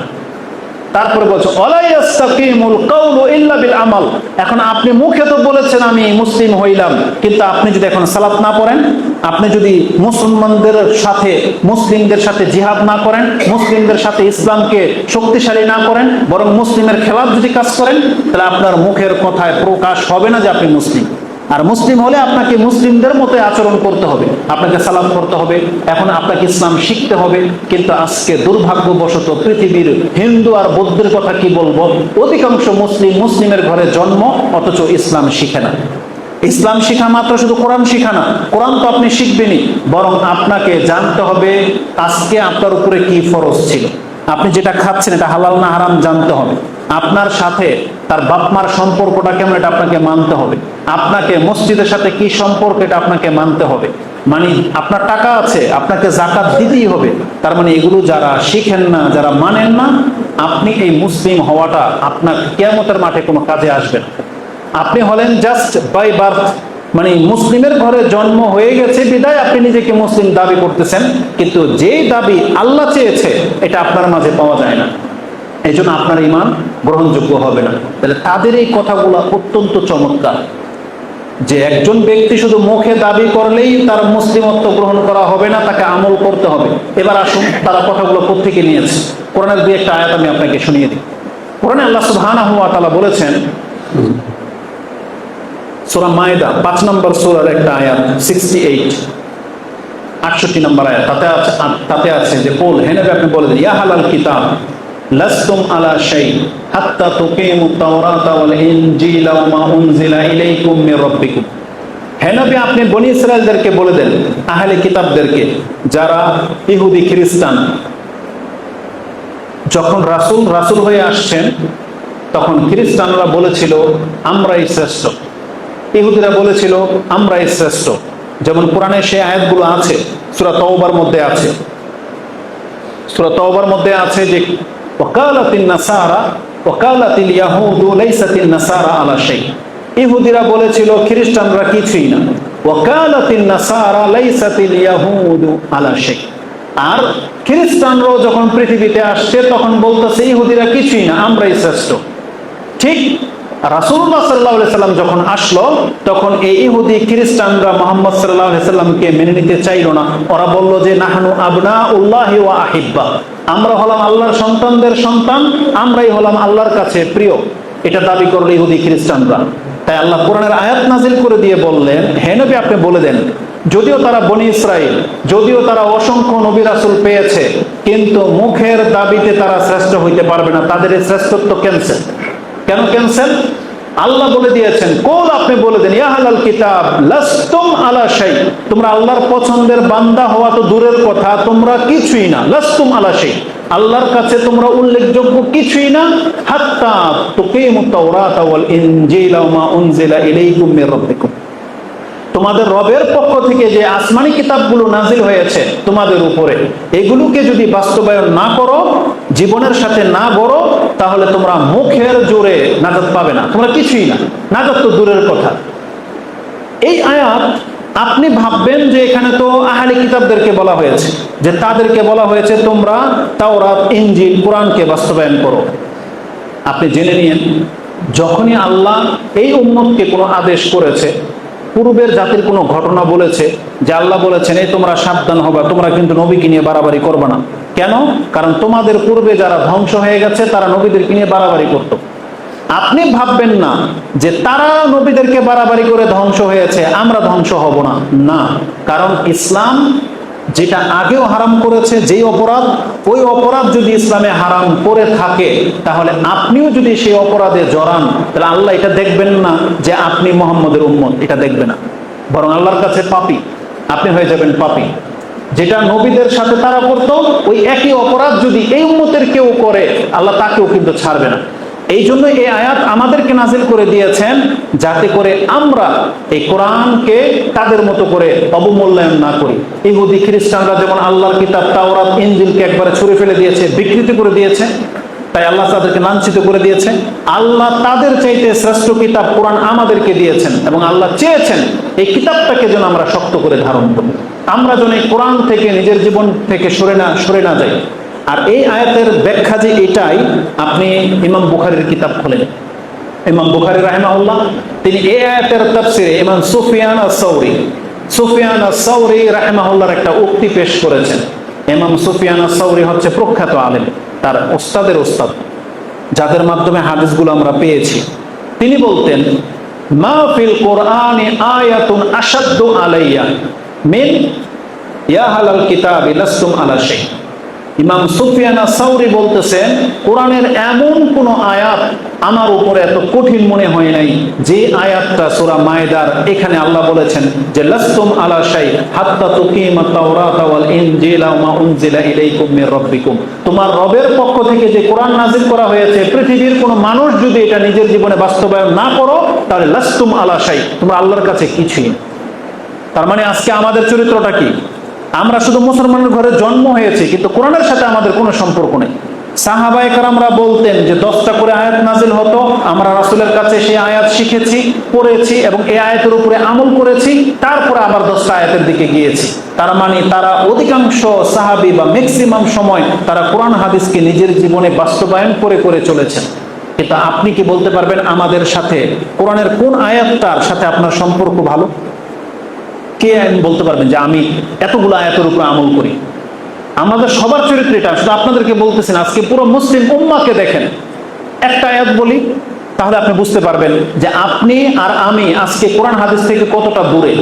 আপনার মসজিদের ইমাম সাক্ষী, এখানে যারা আছেন প্রায় ম্যাক্সিমাম 20 বছরের উপরে, যাদের 30-40 বছর হয়ে গেছে, আপনি দেখেন তো দেখি একটা আয়াত জাস্ট, সেটা কি? জুমার দিনে আল্লাহ বলেছেন, ইয়া আইয়ুহাল্লাযীনা আমানু ইযা নুদিয়া লিস-সালাতি মিন ইয়াউমিল জুমআতি ফাসআউ ইলা যিকরিল্লাহি ওয়া যারুল বাই। যে হে ঈমানদাররা, যখন জুমার দিনের আযান হয়, তুমি তোমার ব্যবসা বাণিজ্য ব্যস্ততা সব রেখে দিয়ে দ্রুত আল্লাহর জিকিরের দিকে আসো। এই আয়াত কি আজকে নতুন নাজিল হয়েছে, না এটা 1400 বছর হয়ে গেছে? তাহলে 1400 বছর হয়ে গেছে এই আয়াত নাজিল হয়েছে, কোরআনে আছে, আপনি জানেন। আর জুমার নামাজ নতুন চালু হয়নি যে আমাদের সমাজে জুমার নতুন নামাজ চালু হয়েছে, এমন না। রাসূল ইসলামের যুগ থেকে নিয়ে আজও পর্যন্ত জুমার নামাজ হচ্ছে প্রত্যেক মহল্লায়, প্রত্যেক গ্রামে। আর আল্লাহ বলেছেন, যখন জুমার দিনের আজান হয়, তোমার ব্যস্ততা ফেলে দিয়ে তুমি অন্তত জুমার দিনে খুতবা শোনার জন্য আল্লাহর জিকিরের দিকে দৌড়িয়ে চলে আসো মসজিদে। বলেন তো দেখি, কে সেই ব্যক্তি? আমাদের সমাজের কতজন ব্যক্তি আছে যারা এই আয়াতের উপর আমল করেন? আর যারা করেন না, আপনি শুধু এটা নিজেকে প্রশ্ন করতেছি, আপনি বলেন এটা কবে থেকে করবেন? আপনি শুধু এটা বলেন যে আল্লাহর এই আয়াতটা আপনি কোন সময়ে আসলে এটা পালন করার সময় আসবে। মানুষের একটা টাইম থাকে না, যে হুজুর ঠিক আছে, জনকে বলে না যে আমার মেয়েটা বিয়ে শাদী দিয়ে দিই, তারপরে আমরা হজ করব। অনেক মুরব্বীরা বলে, আমার ছেলেটাকে একটা এস্টাবলিশ করিয়ে দেই, তারপরে আমি হজে যাব। তারপরে অনেক পুরুষরা, যুবকরা দেখেছি, তারা বলে যে আগে একটু রোমান্স করে নেই, তারপরে তওবা করে নিব। এমন একটা ব্যাপার থাকে না? আপনি বলেন তো দেখি, জুমার দিনের আজান হওয়ার সাথে সাথে আপনি মসজিদে আসবেন, সেই সনটা কবে থেকে এটা আপনি মানবেন? আগামী জুমায় কি এটা আপনার উপরে ফরজ না? আগামী জুমায় কি ফরজ না এটা আপনার উপরে? তাহলে প্রত্যেক জুমার দিন এই আয়াতটাকে আপনি অস্বীকার করতেছেন। যারা সুদ খায়, সুদের আয়াতকে অস্বীকার করতেছেন। যারা দাঁড়িয়ে রাখেন না, তারা কোরআনের বহু আয়াতকে অস্বীকার করতেছেন। আল্লাহ যেখানে বলেছেন, ওমা আতাকুমুর রাসূলু ফাখুযু, রাসূল তোমাদেরকে যা দেয় তা নেও। ওমা নাহাকুম আনহু ফান্তাহু, যা থেকে নিষেধ করে তা থেকে বেঁচে থাকো। এটা কি শুধু ওয়ারিসের ক্ষেত্রে? এটা কি শুধু ভাগ বন্টনের ক্ষেত্রে? পুরো জীবনের ক্ষেত্রে রাসূল বলেছেন, আফুল লোহা, তোমরা দাড়িকে হাত দিও না, দাড়িকে ছাড়ো। আপনি নেননি কেন? নিচ্ছেন না কেন? রাসূলুল্লাহ সাল্লাল্লাহু আলাইহি ওয়াসাল্লাম বলেছেন, যাদের প্যান্ট টাকনার নিচে যাবে তারা জাহান্নামে যাবে, বরং আল্লাহ তাদের সাথে কথাই বলবে না। তিন শ্রেণীর মানুষের সাথে আল্লাহ কথা বলবে না বলা হয়েছে। সালাসাতুন লা ইউকাল্লিমুহুমুল্লাহু ইয়াওমাল কিয়ামাহ ওয়া লা ইয়ানজুরু ইলাইহিম ওয়া লা ইউযাক্কিহিম ওয়া লাহুম আযাবুন আলীম। তিন শ্রেণীর মানুষের দিকে আল্লাহ তাকাবে না, তাদের সাথে কথা বলবে না, তাদেরকে পবিত্র করা হবে না, তাদের জন্য যন্ত্রণাদায়ক শাস্তি রয়েছে। আর তার প্রথম ব্যক্তি হচ্ছে আল মুসবিল, যেই ব্যক্তি কাপড়কে ঝুলিয়ে পড়ে, মানে টাকনার নিচে যার কাপড় চলে যাবে, আল্লাহ একে এতটা পছন্দ করে যে একে সামনে পর্যন্ত আসতে দেওয়া হবে না। তারপরে বলা হয়েছে মালিকুল কাজ্জাব, মিথ্যুক শাসক। আর শাব্বুজ্জানি, যে বৃদ্ধ হয়ে গেছে তারপরে জেনা করে। আর তোমার প্রয়োজন তুমি আরেকটা বিয়ে করো, কিন্তু না, বিয়ে করবে না। সমাজ, সন্তান, মানুষ কি বলবে, কিন্তু সে জেনা ঠিকই করে। এই ধরনের ব্যক্তিদের সাথে আল্লাহ কাল কিয়ামতের দিন কথাই বলবে না, এতটা রাগান্বিত আল্লাহ থাকবেন। তাহলে আমাদের জীবনে কি ইসলাম পালন করার সময় কি আসে নাই? অথচ আল্লাহ বলেছেন কোরআনকে যে নিজের জীবনে বাস্তবায়ন না করবে সেই ব্যক্তি আমার কাছে কিছুই না, নাজাতের কোনো মাপকাঠি আপনার কাছে নাই। রাষ্ট্রে আপনি আছেন, কিছু ব্যক্তিরা আছে রাষ্ট্রে কিভাবে কোরআন কায়েম করবে সেই চিন্তায় বিভোর, অথচ অধিকাংশ মানুষ নিজের জীবনেই সেই ইসলামটাকে প্রতিষ্ঠিত করলো না। এখন পর্যন্ত 5 ওয়াক্ত নামাজই আপনি আদায় করেন না। আপনার সমাজ থেকে আপনি ওই অনইসলামিক সিস্টেমগুলো কিভাবে আপনি দূর করবেন? এখন পর্যন্ত আপনি ওই হিন্দুদের মতো দেশের নারা লাগান। আপনি আল্লাহর জয় কবে বলবেন এই কথাটা? আপনি বাংলার জয় গান গেয়েই তো আপনার সময় পার হয়ে চলে যাচ্ছে। আল্লাহর জয় হবে, ইসলামের দিনের জয় হবে, এই ভাষাটা আপনার মুখ থেকে কবে বেরোবে? কবে বেরোবে? কবে বলবেন যে ইসলামের জয় হবে? কবে বেরোবে না আপনার মুখ থেকে এটা? কারণ এখন পর্যন্ত আপনি খেলতামশা ছাড়েন না। এখন পর্যন্ত আপনি গণতান্ত্রিক সিস্টেমে এই যে মানে দলাদলির মধ্যে আপনি জড়িত, এক দল আরেক দলকে পিটায়, এক দল আরেক দলের গাড়ি ভাঙচুর করে দেয়, বাড়ি ঘরে আগুন লাগিয়ে দেয়। একটা মুসলিম হয়ে এটা কি মুসলমানদের জন্য জায়েজ? একটা চেয়ারের জন্য, ক্ষমতার জন্য যে আপনি আপনার মুসলিম ভাইকে আপনি হত্যা করে দিচ্ছেন, এটা কি করে সম্ভব? এটা তো ইসলামের শিক্ষা হইতে পারে না। আমি এখানে কোনো দলের সার্টিফিকেট নিয়ে এখানে বসি নাই, না আমি জামাতি, না আমি তাবলিগি, না আমি চরমনাই, না আমি আওয়ামী লীগ, না বিএনপি। আমি জাস্ট মুসলিম সেন্সে আপনার কাছে কথাটা বলতেছি। আপন আপন জায়গায় আপনারা হয়তো কেউ কোনো না কোনো দল করেন, কিন্তু আপনি ভুলে কেন যান যে আপনি মুসলিম? আল্লাহর সামনে আপনাকে দাঁড়াতে হবে। রাসূল কে কথাটা বলে নাই? যেই ব্যক্তি চায় যে আমার আর জান্নাতের মাঝে মাত্র আধা হাত দূরত্ব তৈরি না হোক, তাহলে তার দ্বারা যেন কোনো মুসলিমের এক আঞ্জলি রক্ত যেন না ঝরে। আর আপনি তো মেরেই ফেলে দিলেন, পিটিয়ে আগুন লাগিয়ে দিলেন। দেশের সম্পদ, রাসূল কি বলে নাই যে ইসলামের সম্পদ নষ্ট করা হারাম? এটা কি বলে নাই? আল্লাহ কি অপছন্দ করে না যে ইন্নাল্লাহা নাহানকুম আন কিলুকাল ওয়া কাসরাতিস সাওয়াল ওয়া ইদাআতিল মাল।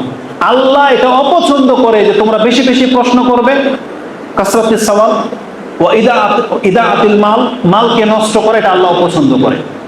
আলফাল কথাবার্তা বলা, সম্পদ নষ্ট করে, এটা আল্লাহ অপছন্দ করে।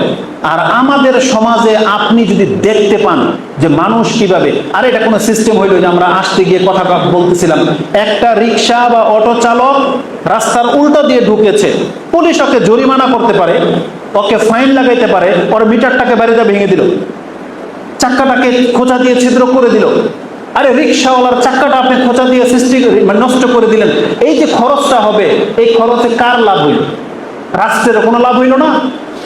আর এই ব্যক্তি শুধরাবে না, আরো হিংসা আরো মারাত্মক আকার ধারণ করবে।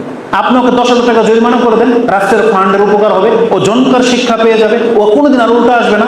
ও জানে যে উল্টা আসলে আমাকে 10,000 টাকা লেগে যাবে, ও কোনোদিন আসবে না।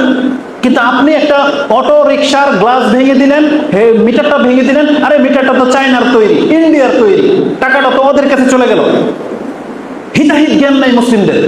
কিছু হলে আপনি রাষ্ট্রের সম্পত্তিগুলো বেড়ে ধ্বংস করে দিলেন। কেন? আরেক দল যে ক্ষমতায় আসবে তারা ভোগ করতো। রাষ্ট্রের সম্পত্তি বাসগুলো আপনি জ্বালিয়ে দেন কিছু হলেই।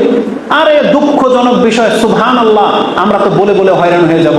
নামি দামি ইউনিভার্সিটি, এক ইউনিভার্সিটি আরেক ইউনিভার্সিটির সাথে ছাত্ররা গিয়ে গাড়ি গুড়ি ভেঙে সব জ্বালিয়ে দেন। আমাদের একজন শেখ তো জোর গলায় বলে যে তোকে যদি মূর্খ প্রমাণ করতে না পারি তাহলে বক্তব্যই দিব না। ঠিকই তো বলে। এটা কি শিক্ষার মান? এগুলো শিক্ষায় প্রতিষ্ঠানে যে ডেফোডিল ইউনিভার্সিটির মতন ব্যক্তি, সিটি ইউনিভার্সিটির মতন ব্যক্তি, এদের ছাত্ররা যদি এটাই বোঝে না যে দেশের সম্পদ বা অন্যের সম্পদ নষ্ট করার শাস্তিটা কি হবে, কিয়ামতের মাঠে আপনি কি জবাব দিবেন? কেন ভাঙলেন? এই গাড়িটার কি দোষ ছিল? আমাদের একজন শেখ, ইন্ডিয়ার একজন শেখ, তিনি বলতেন মুসলিম এত লাঞ্ছিত একটা জাতি হয়ে গেছে, অজ্ঞর জাতি। আরে কুকুর ও তাকদির বোঝে। ভাষাটা শুনেন কি বলছে সে। কুকুরও তাকদির বোঝে, কিন্তু নির্বোধ অজ্ঞরা তাকদির বোঝে না। বলেন তো তিনি কেন এই কথাটা বললেন? একটা কুকুরের স্বভাব কি? আপনি একটা চাকা নিয়ে কুকুরকে ঢিল দেন, কুকুর কি ওই চাকাকে কামড় দিবে না আপনার দিকে তেড়ে আসবে? বলেন, আপনি একটা কুকুরকে ঢিল মারছেন, এখন কুকুরের স্বভাব কি? ওর গায়ে যে চাকাটা লাগছে, যে লাঠিটা লাগছে, ওটাকে কামড় দিবেন, আপনার দিকে আসবে, আপনার দিকে যাবে। কেন? কারণ কুকুর বুঝে এই চাকাটার কোনো দোষ ছিল না, ওকে ছাড়া হয়েছে। কি করা হয়েছে?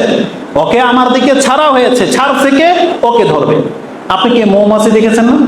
বললা বললা চাকাকে কামড়ায় নাকি আপনার দিকে আসবে? যে ঢিল ছোড়ে ওকে দৌড়ায় না বললা? আপনি এখান থেকে কিন্তু শিখেন। এই গাড়িগুলো কোন একটা প্রতিষ্ঠানের, এটা ভালো কাজে ব্যবহার হোক নাহলে খারাপ কাজে ব্যবহার হোক, ওকে তো ব্যবহার করা হয়। এই মাদ্রাসার এই বাস এখন এদের সাথে দ্বন্দ্ব, তাই বলে আপনি মাদ্রাসা জ্বালাই দিবেন, এই মসজিদকে ভেঙে দিবেন? এটা আল্লাহর ঘর না? আজকে এই ইমাম থাকবে না তো কালকে আরেক ইমাম আসবে, কিন্তু ঘরটা তো আল্লাহ। আপনি একটা গ্লাস ভাঙার ক্ষমতা আপনাকে কে দিল? এটা কোথাকার ইসলাম, কোথাকার শিক্ষা? তো আপনি গণতান্ত্রিক সিস্টেমের মাঝে আপনি নিজের বিদ্যা বুদ্ধিকেও হারিয়ে ফেলেছেন, আর এই দেশটাকে রসাতলে আপনি নিয়ে যাচ্ছেন। এগুলো এখন ঠেকাইব কি? এই জন্য আমাদের মুসলিমদেরকে আগে ধর্ম শিখতে হবে, তারপরে সেটা সমাজে প্রয়োগ করতে হবে। এটা অন্তত কাম্য নয়। রাসূলুল্লাহ সাল্লাল্লাহু আলাইহি ওয়াসাল্লাম তিনি আমাদেরকে নৈতিক শিক্ষা দিয়েছেন, যেখানে রাস্তা থেকে একটা কষ্টদায়ক বস্তু ফেলে দেওয়া আমাদের ধর্মে বলা হয়েছে এটা সাদাকা নেকি লিখে দেওয়া। ইহুদিদের সাথে যখন যুদ্ধ লাগলো, সাহাবায়ে কেরামরা প্রথমে কিছু খেজুর গাছ কেটে ফেলে দিয়েছিলেন। এটা তাদের অন্তরে লেগেছে যে আমরা অপরাধ করে ফেললাম। আল্লাহ কোরআনের আয়াত নাযিল করে দিয়েছেন, সূরা হাশর করে দেখেন। আল্লাহ বলেছেন তোমরা যেটা করেছো এটা আমার ইচ্ছায় হয়েছে। এতটুকু ওদের লাঞ্ছিত হওয়ার জন্য দরকার ছিল। ওরা নিজেদের ঘরগুলো নিজেরা ভেঙে ফেলে দিয়েছে, কিন্তু রাসূল বলেছেন যুদ্ধ লাগলে তোমরা গাছ কাটবে না, নারীদেরকে হত্যা করবে না, বাচ্চাদেরকে হত্যা করবে না। এটা ইসলামের শিক্ষা। কাফেরদের গাছ কাটতে রাসূলুল্লাহ সাল্লাল্লাহু আলাইহি ওয়াসাল্লাম নিষেধ করেছেন। আর আজকে আমরা আমাদের দেশে দুই দল, এক দল আরেক দলের রক্ত ঝরায় তার সম্পত্তি নষ্ট করে দিচ্ছে। আমরা যদি ছোট মুখে বলতে যাই এটা অনেক বড় হয়ে যাবে। আমি জাস্ট আপনাকে বোঝাতে চেয়েছি আপনি ইসলামটাকে শেখার চেষ্টা করেন। কোরআন হাদিস আপনি না মানলে আপনি আল্লাহর কাছে কিছুই নন। আপনার জন্মটা ইহুদি নাসারাদের মতোই একটা জন্ম, যদি আপনি আপনার রবকে না চিনেন। আমরা বললে বড় কথা হয়ে যাবে। আপনি কোরআন পড়েন, আমি আপনাকে আয়াত দেখাই। কোরআনে আল্লাহ সুবহানাহু ওয়া তাআলা সূরা বাকারা 2 নম্বর সূরার 62 নম্বর আয়াত এবং সূরা মাইদা 5 নম্বর সূরার 69 69 নম্বর আয়াত, একটাই আয়াত হুবহু নাজিল হয়েছে, শব্দের শুধু পার্থক্যের সাথে। দুইটা আয়াত শুরু হয়েছে ইন্নাল্লাযিনা আমানু দিয়ে। আল্লাহ বলেছেন ইন্নাল্লাযিনা আমানু ওয়াল্লাযিনা হাদু ওয়ান নাসারা ওয়াস-সাবিঈন, এটা হচ্ছে বাকারাতে আছে। আর মাইদাতে আছে ইন্নাল্লাযিনা আমানু ওয়াল্লাযিনা হাদু ওয়াস-সাবিউনা ওয়ান নাসারা, মানে সাবিউনটা আগে আসছে, নাসারাটা পড়ে গেছে, এতটুকুই পার্থক্য। আল্লাহ বলেছেন পৃথিবীতে যারা নিজেকে ঈমানদার বলে দাবি করে তোমরা শোনো। আল্লাহ মুসলিমদেরকে প্রথম ডেকেছে ইন্নাল্লাযিনা আমানু, যারা নিজেদেরকে মুসলিম বলো তুমি আগে প্রথম শোনো। ওয়াল্লাযিনা হাদু, যারা নিজেকে ইহুদি দাবি করো তারা শোনো। ওয়ান নাসারা, খ্রিস্টানরা শোনো। ওয়াস-সাবিঈনা, যত বিধর্মীর লোকেরা আছো তোমরা শোনো। নাজাত কারা পাবে? মান আমানা বিল্লাহি ওয়াল ইয়াউমিল আখির ওয়া আমিলা সালিহান ফালাহুম আজরুহুম ইনদা রাব্বিহিম ওয়ালা খাউফুন আলাইহিম ওয়ালা হুম ইয়াহজানুন, বা ফালা খাউফুন আলাইহিম ওয়ালা হুম ইয়াহজানুন। এইভাবে আয়াতটি রয়েছে। আল্লাহ বলেছেন যতগুলো দল পৃথিবীতে আছো তার মধ্যে মুসলিম নামের দলটাকে আল্লাহ প্রথম বলেছেন তুমি আগে শোনো। মান আমানা বিল্লাহ, যেই ব্যক্তি আল্লাহর প্রতি ঈমান আনবে, ওয়াল ইয়াউমিল আখির, পরকালে বিশ্বাসী হবে, ওয়া আমিলা সালিহান, সৎ কাজ করবে, ফালাহুম আজরুহুম ইনদা রাব্বিহিম, তার জন্য তার রবের কাছে পারিশ্রমিক আছে। আচ্ছা, আল্লাহ মুসলিমদেরকে কেন জড়ালো এখানে? আল্লাহ মুসলিমরা তো মুসলিমই, ইমানদারি। আল্লাহ ইহুদি খ্রিস্টান নাসারদেরকে বলতো, কিন্তু আল্লাহ আমাদেরকে সাথে নিয়ে কেন বললেন? বোঝা যাচ্ছে যে আল্লাহ এটা স্পষ্ট করতে চেয়েছেন যে এই সমস্ত এগুলো একটা দল। মুসলিমের ঘরে জন্ম নিলে একটা মুসলিম দল, কিন্তু এটা নাজাতের সার্টিফিকেট না। নাজাত পেতে হলে তোমাকে মুসলিম হয়ে দেখাতে হবে। এই জন্য বাপমার দায়িত্ব প্রথম সন্তানকে মুসলিম করে গড়ে তোলা। 7 বছর পর্যন্ত তাকে নিয়ে সালাত আদায় করা, 7 বছর হলে তাকে বলতে থাকা, 10 বছর হলে বলছে ওকে প্রহার করতে হবে, ওর বিছানাটাকে আলাদা করে দিতে হবে। কেন?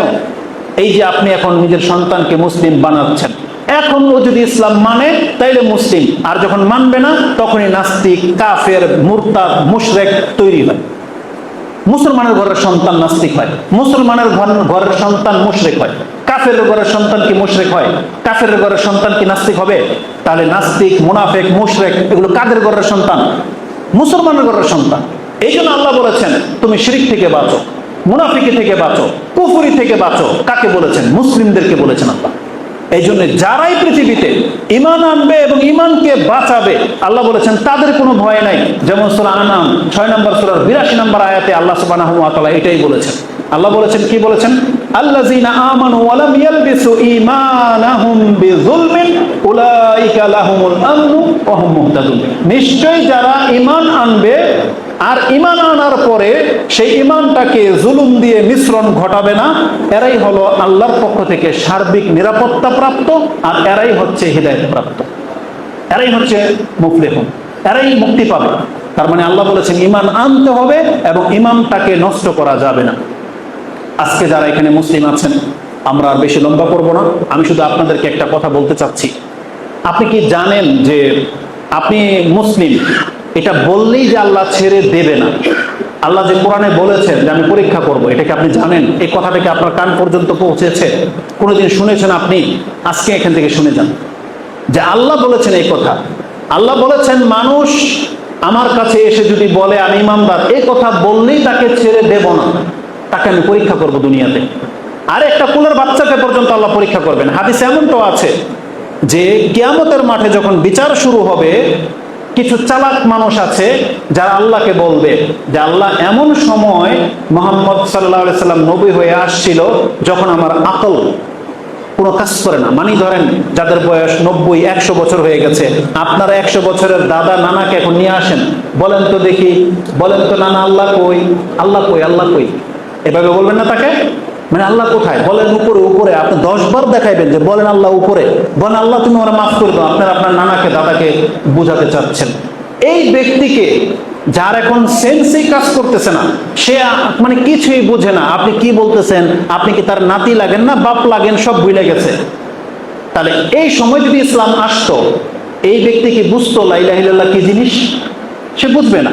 তার রাসূল সাল্লাল্লাহু আলাইহি ওয়াসাল্লামের যুগেও যদি এমন কোনো বিরুদ্ধ থেকে থাকতো, এই ধরনের ব্যক্তিরা আল্লাহর কাছে বলবে আল্লাহ এমন সময় ইসলাম আসছে আমি তো কিছুই বুঝতাম না, আমি যদি বুঝতাম তাহলে মেনে নিতাম।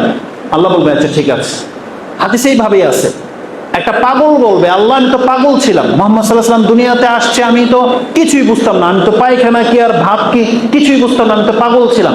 একটা বাচ্চা বলবে আমি তো বাচ্চা, আমার তো জ্ঞানই পাইনি, তাহলে আমি যদি জ্ঞান পেতাম তাহলে ইসলাম গ্রহণ করতাম। রাসূল বলেছেন এই ধরনের যারা উযর পেশ করবে, আপত্তি পেশ করবে, মানে চালাকি করবে আল্লাহর সাথে, আল্লাহ বলবে এখন তো তোমার জ্ঞান হয়ে গেছে, এখন তুমি পাগল না, এখন তুমি বুঝতেছো, এখন তোমার বাকশক্তি দিয়ে দেওয়া হয়েছে, এখন তো তুমি মানো যে আমি আল্লাহ তোমার রব। সে বলবে আল্লাহ আমি মানি। তখন আল্লাহ বলবে যাও ওই যে পানি, ওই যে জাহান্নামের আগুন, যাও লাভ দাও। আল্লাহ বলবেন যাও ওখানে গিয়ে লাভ দাও, আমি আল্লাহ বলতেছি লাভ দাও, তা তুমি যদি আমার কথা যদি মানতাই তাহলে আজকে লাভ দিবা। রাসূল বলেছেন বেশ একটা দল সেখানে গিয়ে থেমে যাবে, লাভ দেবে না। আর বাস্তবে কি যারা দুনিয়াতে এসে আমাদের মতো আল্লাহকে মেনে নিত, রাসূলকে না দেখলেও, যেমন আমরা রাসূলকে দেখি নাই কিন্তু আল্লাহ আমাদেরকে মেনে নেওয়ার তৌফিক দিয়ে দিয়েছে, বলেন আলহামদুলিল্লাহ। কিন্তু রাসূলুল্লাহ সাল্লাল্লাহু আলাইহি সাল্লামকে দেখেও তো বহু মানুষ ঈমান আনে নাই, আছেন এরকম? আজকে পৃথিবীতে অধিকাংশ মানুষ কাফের। তাহলে আমি আর আপনি যে ঈমান আনলাম কিসের ভিত্তিতে? এটা আল্লাহর দয়ায়, এটা একান্ত আল্লাহর দয়া। আপনি বুঝতে পারতেছেন না যে ঈমানটা কত দামি। আল্লাহ তাদের সাথে কি করবেন যে ঠিক আছে তুমি যদি সত্যি ঈমান আনতা, তুমি যদি ফেরাউনের মতো না, তুমি মুসার মতো দাবি করতেছো, তো যাও লাভ দাও।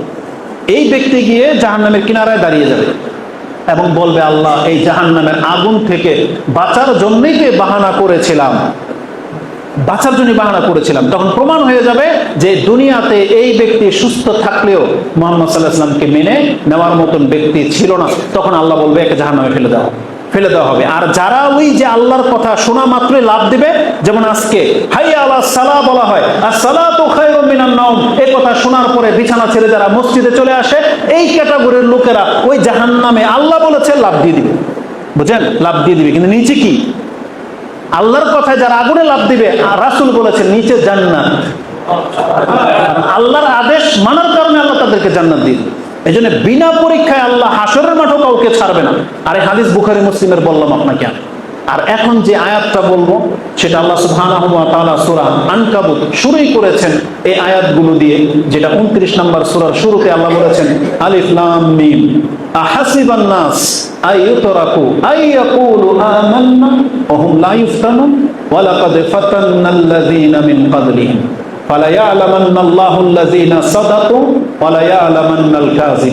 আল্লাহ বলেছেন মানুষ কি ভেবে নিয়েছে যে সে যদি বলে আল্লাহ আমি ঈমানদার, এই কথা বললেই তাকে ছেড়ে দেওয়া হবে, ওহুম লা ইফতানুন, আর তাকে আমি পরীক্ষা করব না যে সত্যি সত্যি ওই ঈমানদার কি মুনাফিক। আল্লাহ বলেছেন আমি পরীক্ষা করব। লাকাদ ফাতান্নাল্লাযীনা মিন ক্বাবলিহিম, আমি তাদের পূর্বের জাতিকেও পরীক্ষা করেছিলাম যে কে ঈমানদার কে ঈমানদার না, আর তোমাকে আমি পরীক্ষা করব যে তুমি কি সত্যবাদী না মিথ্যুক। এটা আল্লাহ বলেছেন। আচ্ছা বলেন তো দেখি, আল্লাহ যেহেতু বলেছেন আমি তোমাদেরকে পরীক্ষা করব, এখন আপনি কি বলবেন যেটা তো আল্লাহ হিন্দুদেরকে করবে? যেমন আজকে আমরা সবাই মুসলিম, একটা হিন্দু যদি বলে আমি ইসলাম গ্রহণ করলাম, এখন এটা সত্যবাদী না মিথ্যাবাদী, হয়তো আল্লাহ ওর পরীক্ষার কথা বলেছেন।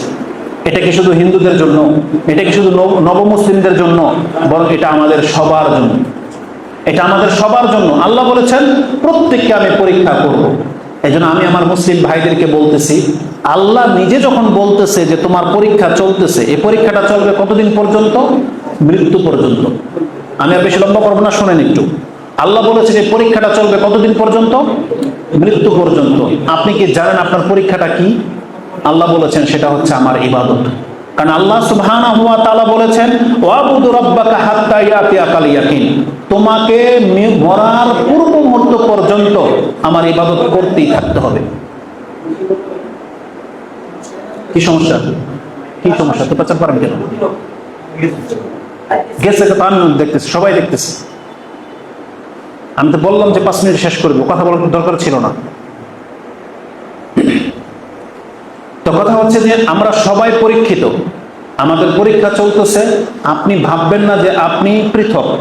পরীক্ষা মুহাম্মদ সাল্লাল্লাহু আলাইহি সাল্লামকে করা হয়েছে, পরীক্ষা আবু বকর রাদিয়াল্লাহু তাআলা আনহুকে করা হয়েছে, ওমর রাদিয়াল্লাহু তাআলা আনহুকে করা হয়েছে, সমস্ত সাহাবায়ে কেরামদের করা হয়েছে, মক্কার কাফেরদেরকে করা হয়েছে, বর্তমানেও প্রত্যেকটা ইহুদি নাসারাকে করা হচ্ছে। তেমনি আমাদেরকে আল্লাহ পরীক্ষা করিয়ে যাচ্ছেন। আপনি কি জানেন যে 5 ওয়াক্ত নামাজের যখন আজান হয়, এই 5 ওয়াক্ত নামাজ একটা টাইম টু টাইম আল্লাহ বেঁধে দিয়েছে, এক ওয়াক্ত গেলে আরেক ওয়াক্ত শুরু হয়। এই যে ওয়াক্তগুলো যে আল্লাহর পক্ষ থেকে নির্ধারিত, এগুলো পরীক্ষা নয় তো কি? কিন্তু আপনি সে পরীক্ষার সময় উপস্থিত হন না, এটা আপনার ব্যর্থতা। আল্লাহ আমাদেরকে পুরুষদেরকে দাড়ি দিয়ে পরীক্ষা করেছেন, মহিলাদেরকে পর্দা করতে বলে পরীক্ষা করেছেন। এগুলো সব হচ্ছে পরীক্ষা। আপনাকে আমাকে আল্লাহ সন্তান সম্পদ দিয়ে পরীক্ষা করতেছেন, বিবেক বুদ্ধি দিয়ে পরীক্ষা করতেছেন। আল্লাহ আপনাকে বিবেক বুদ্ধি যেটা আপনার, এটাও কিন্তু পরীক্ষা। এটাকে আপনি কি কাজে লাগান এটা আল্লাহ দেখতে চাচ্ছে, কারণের মতো। কারণ কি, যেমন সম্পদ দিয়ে পরীক্ষা করা হয়েছিল, আমাদের পয়সাওয়ালাদেরকে আল্লাহ সম্পদ দিয়ে পরীক্ষা করে যাচ্ছেন। আপনি ভাববেন না যে কোনো ব্যক্তি পরীক্ষাহীন, সবাই আমরা পরীক্ষার মধ্যে আছি। কিন্তু দুর্ভাগ্যবশত আজকে অধিকাংশ মুসলিম, ও কি পরীক্ষা দিবে? ও মুখে বলতেছে আমি মুসলিম, অথচ বার্থডে পালন করে, ম্যারেজ ডে পালন করে। ওখানে যদি গান বাজনা হয়, এখানে সব মুসলিম পোলাপান। আরে দুর্ভাগ্যবশত বলতে হয়, কত লাঞ্ছিত জীবন আমরা দেখতে পাচ্ছি যে আজকে ভোটাভুটিরকে কেন্দ্র করে একটু গদির জন্য হিন্দুদের মূর্তি পূজা হয়, সেখানেও মুসলিমদের বিয়ে। এর চাইতেও কি জঘন্য কোনো পাপ আছে পৃথিবীতে? মূর্তি পূজার চাইতেও জঘন্য কোনো পাপ আছে? তাহলে সেখানে মুসলমানরা কেন যাবে? কেন যাবে? অথচ এই ব্যক্তি কি বোঝে যেটা তার পরীক্ষা চলতেছে? সুবহানাল্লাহ। যেখানে আমরা একটা মুসলিমকে পূজার সময় লাড্ডু খাওয়াটাকে হারাম বলি, আর সেই ক্ষেত্রে মুসলিম হয়ে দাড়ি টুপিওয়ালা হয়ে আপনি স্টেজে উঠে বসে আবার আলহামদুলিল্লাহ বলেন। আস্তাগফিরুল্লাহ ওয়া আতুবু ইলাইহি। এরা কোন ধর্ম শিখছে? নিঃসন্দেহে আপনি জেনে নেন এটা কোরআন সুন্নাহর ধর্ম নয়, এটা তাদের বিবেক প্রসূত জিনিস। এটা তাদেরকে ডুবাবে এবং আল্লাহ তাদেরকে লাঞ্ছিত করবে যদি তারা তওবা না করে। এটা জেনে নেন। মেম্বারে বসে বললাম, যতটুকু বিদ্যা আছে তার ভিত্তিতেই বললাম, কারণ আমরা কোরআন হাদিসে এমনটাই পাচ্ছি। আপনি ইসলাম পালন করবেন, আল্লাহ বলেছেন হে নবী আপনি কোন মুসলমানকে দেখবেন না যে আল্লাহর শত্রুদের সাথে গিয়ে মিশে যাবে, দেখবেন না আপনি কোনদিন। আল্লাহ বলেছেন লা তাজিদু কওমান ইউমিনুনা বিল্লাহি ওয়া রাসূলিহি ইউমিনুনা বিল্লাহি ওয়াল ইয়াউমিল আখির ইউয়াদুনা মান হাদ্দাল্লাহ ওয়া রাসূল। আপনি দেখবেন না এমন কোন জাতিকে যারা আল্লাহর প্রতি ঈমান এনেছে, পরকালে বিশ্বাসী, আর সে আল্লাহর শত্রুদের সাথে গিয়ে বন্ধুত্ব করবে, আপনি কোনদিন দেখবেন না। আরে সেদিন তার বাপও হয়, তারপর একজন মুসলিম কোনদিন তার আল্লাহর শত্রুর সাথে গিয়ে বন্ধুত্ব করবেন। ইব্রাহিম আলাইহিস সালাম এটাই বলেছিল এবং তার জাতিকে, তার পুরো জাতিকে বলেছিল, তোমাদের সাথে আমাদের সম্পর্ক ছিন্ন করলাম যতক্ষণ পর্যন্ত আল্লাহর প্রতি তোমরা ঈমান না নিয়ে আসবে। আমরা তোমাদের সাথে সম্পর্ক ছিন্ন করার ঘোষণা করলাম যতক্ষণ পর্যন্ত তোমরা আল্লাহর প্রতি ঈমান না নিয়ে আসবে। অথচ আমরা মুসলিমরা আজ পর্যন্ত আল্লাহর শত্রুদের সাথে সম্পর্ক কাট করতে পারলাম না। বরং আপনার সমাজের আত্মীয় স্বজন যারা ওই খাতনা করবে, ম্যারেজ ডে পালন করে, বার্থডে পালন করে, উরুস পালন করে, ওই মেলা মিলায়, সেখানেও আপনি কেন? অথচ আপনি বলতেছেন আমি মুসলিম, আমি মুহাম্মদ সাল্লাল্লাহু আলাইহি ওয়াসাল্লামের অনুসারী। আপনি তো সব জায়গায় গিয়ে মিশে গেলে চলবে না। ওয়াজও আপনি, গানের অনুষ্ঠানও আপনি, ওয়াজেরও আপনি ডোনার, ওই গানের অনুষ্ঠানেরও আপনি ডোনার, যে এটাও লাগে ওটাও লাগে। এটা ইসলামের থিওরি না। ইসলামের থিওরি হচ্ছে আল্লাহ বলেছেন তুমি পরিপূর্ণতার সাথে ইসলামে ঢোকো। আমি সে আয়াতগুলো এক এক করে বলতে গেলে অনেক সময় লেগে যাবে, আপনি দেখে নিন। সূরা বাকারার 2 নম্বর সূরা 208 নম্বর আয়াতে আছে। এইভাবে আল্লাহ সুবহানাহু ওয়া তাআলা বলেছেন প্রত্যেকটা মানুষকে ইসলাম পালন করা ছাড়া বিকল্প কোনো পথ নাই। সর্বশেষ একটা শুধু কথা বলবো আপনাকে, আপনি মুসলিম হয়ে মরার চেষ্টা করেন। আর মুসলিম শুধু মুসলমানের ঘরে জন্ম নিলে হয় না, মুসলিম আপনাকে ইসলাম পালন করে মরতে হবে, ইসলাম পালন করতে হবে, এটা আপনাকে মানতেই হবে। বিনা নামাজে আপনি মুসলিম থাকতে পারেন না। আপনি হালাল হারাম সব একাকার করে ফেলতেছেন, আপনি নাজাত পাবেন না, আপনাকে শাস্তি পেতেই হবে। আর যদি আপনি শাস্তিবিহীন নাজাত পেতে চান, আপনি আল্লাহর কাছে তওবা করে ইসলামটাকে পালন করার চেষ্টা করেন। আমি কোনো দলের দিকে আপনাকে ডাকতেছি না। আপনার যতটুকু বিদ্যা বুদ্ধি আছে আপনি কোরআনের দিকে আসেন, হাদিসের দিকে আসেন, দেখেন আপনার নবীর চরিত্র কি ছিল, যেটা হক এটা আপনি মেনে নেন।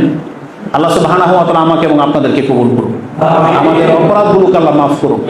আপনি জেনে নেন যে ইবাদতবিহীন আপনি নাজাত পাবেন না। ইবাদতটা, একটা হাদিস মনে পড়ে গেছে, এটা বলে দিয়ে শেষ করে দেব। রাসূলুল্লাহ সাল্লাল্লাহু আলাইহি সাল্লামকে জিজ্ঞাসা করা হয়েছে, আইয়ুন নাসি আশাদ্দু বালান, ইয়া রাসূলুল্লাহ, কোন মানুষ সবচেয়ে বেশি বিপদের মুখোমুখি হয়?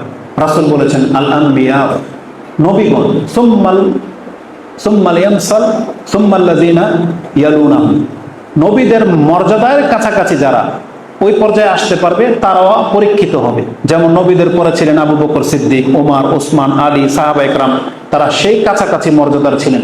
এই জন্য তাদেরকেও খুব কঠিন পরীক্ষা দিতে হয়েছিল ঈমানকে বাঁচানোর জন্য। তারপর রাসূলুল্লাহ সাল্লাল্লাহু আলাইহি ওয়াসাল্লাম বলেছেন যে প্রত্যেকটা ব্যক্তির ঈমানের উপরে ভিত্তি করে তাকে পরীক্ষা করা হয়।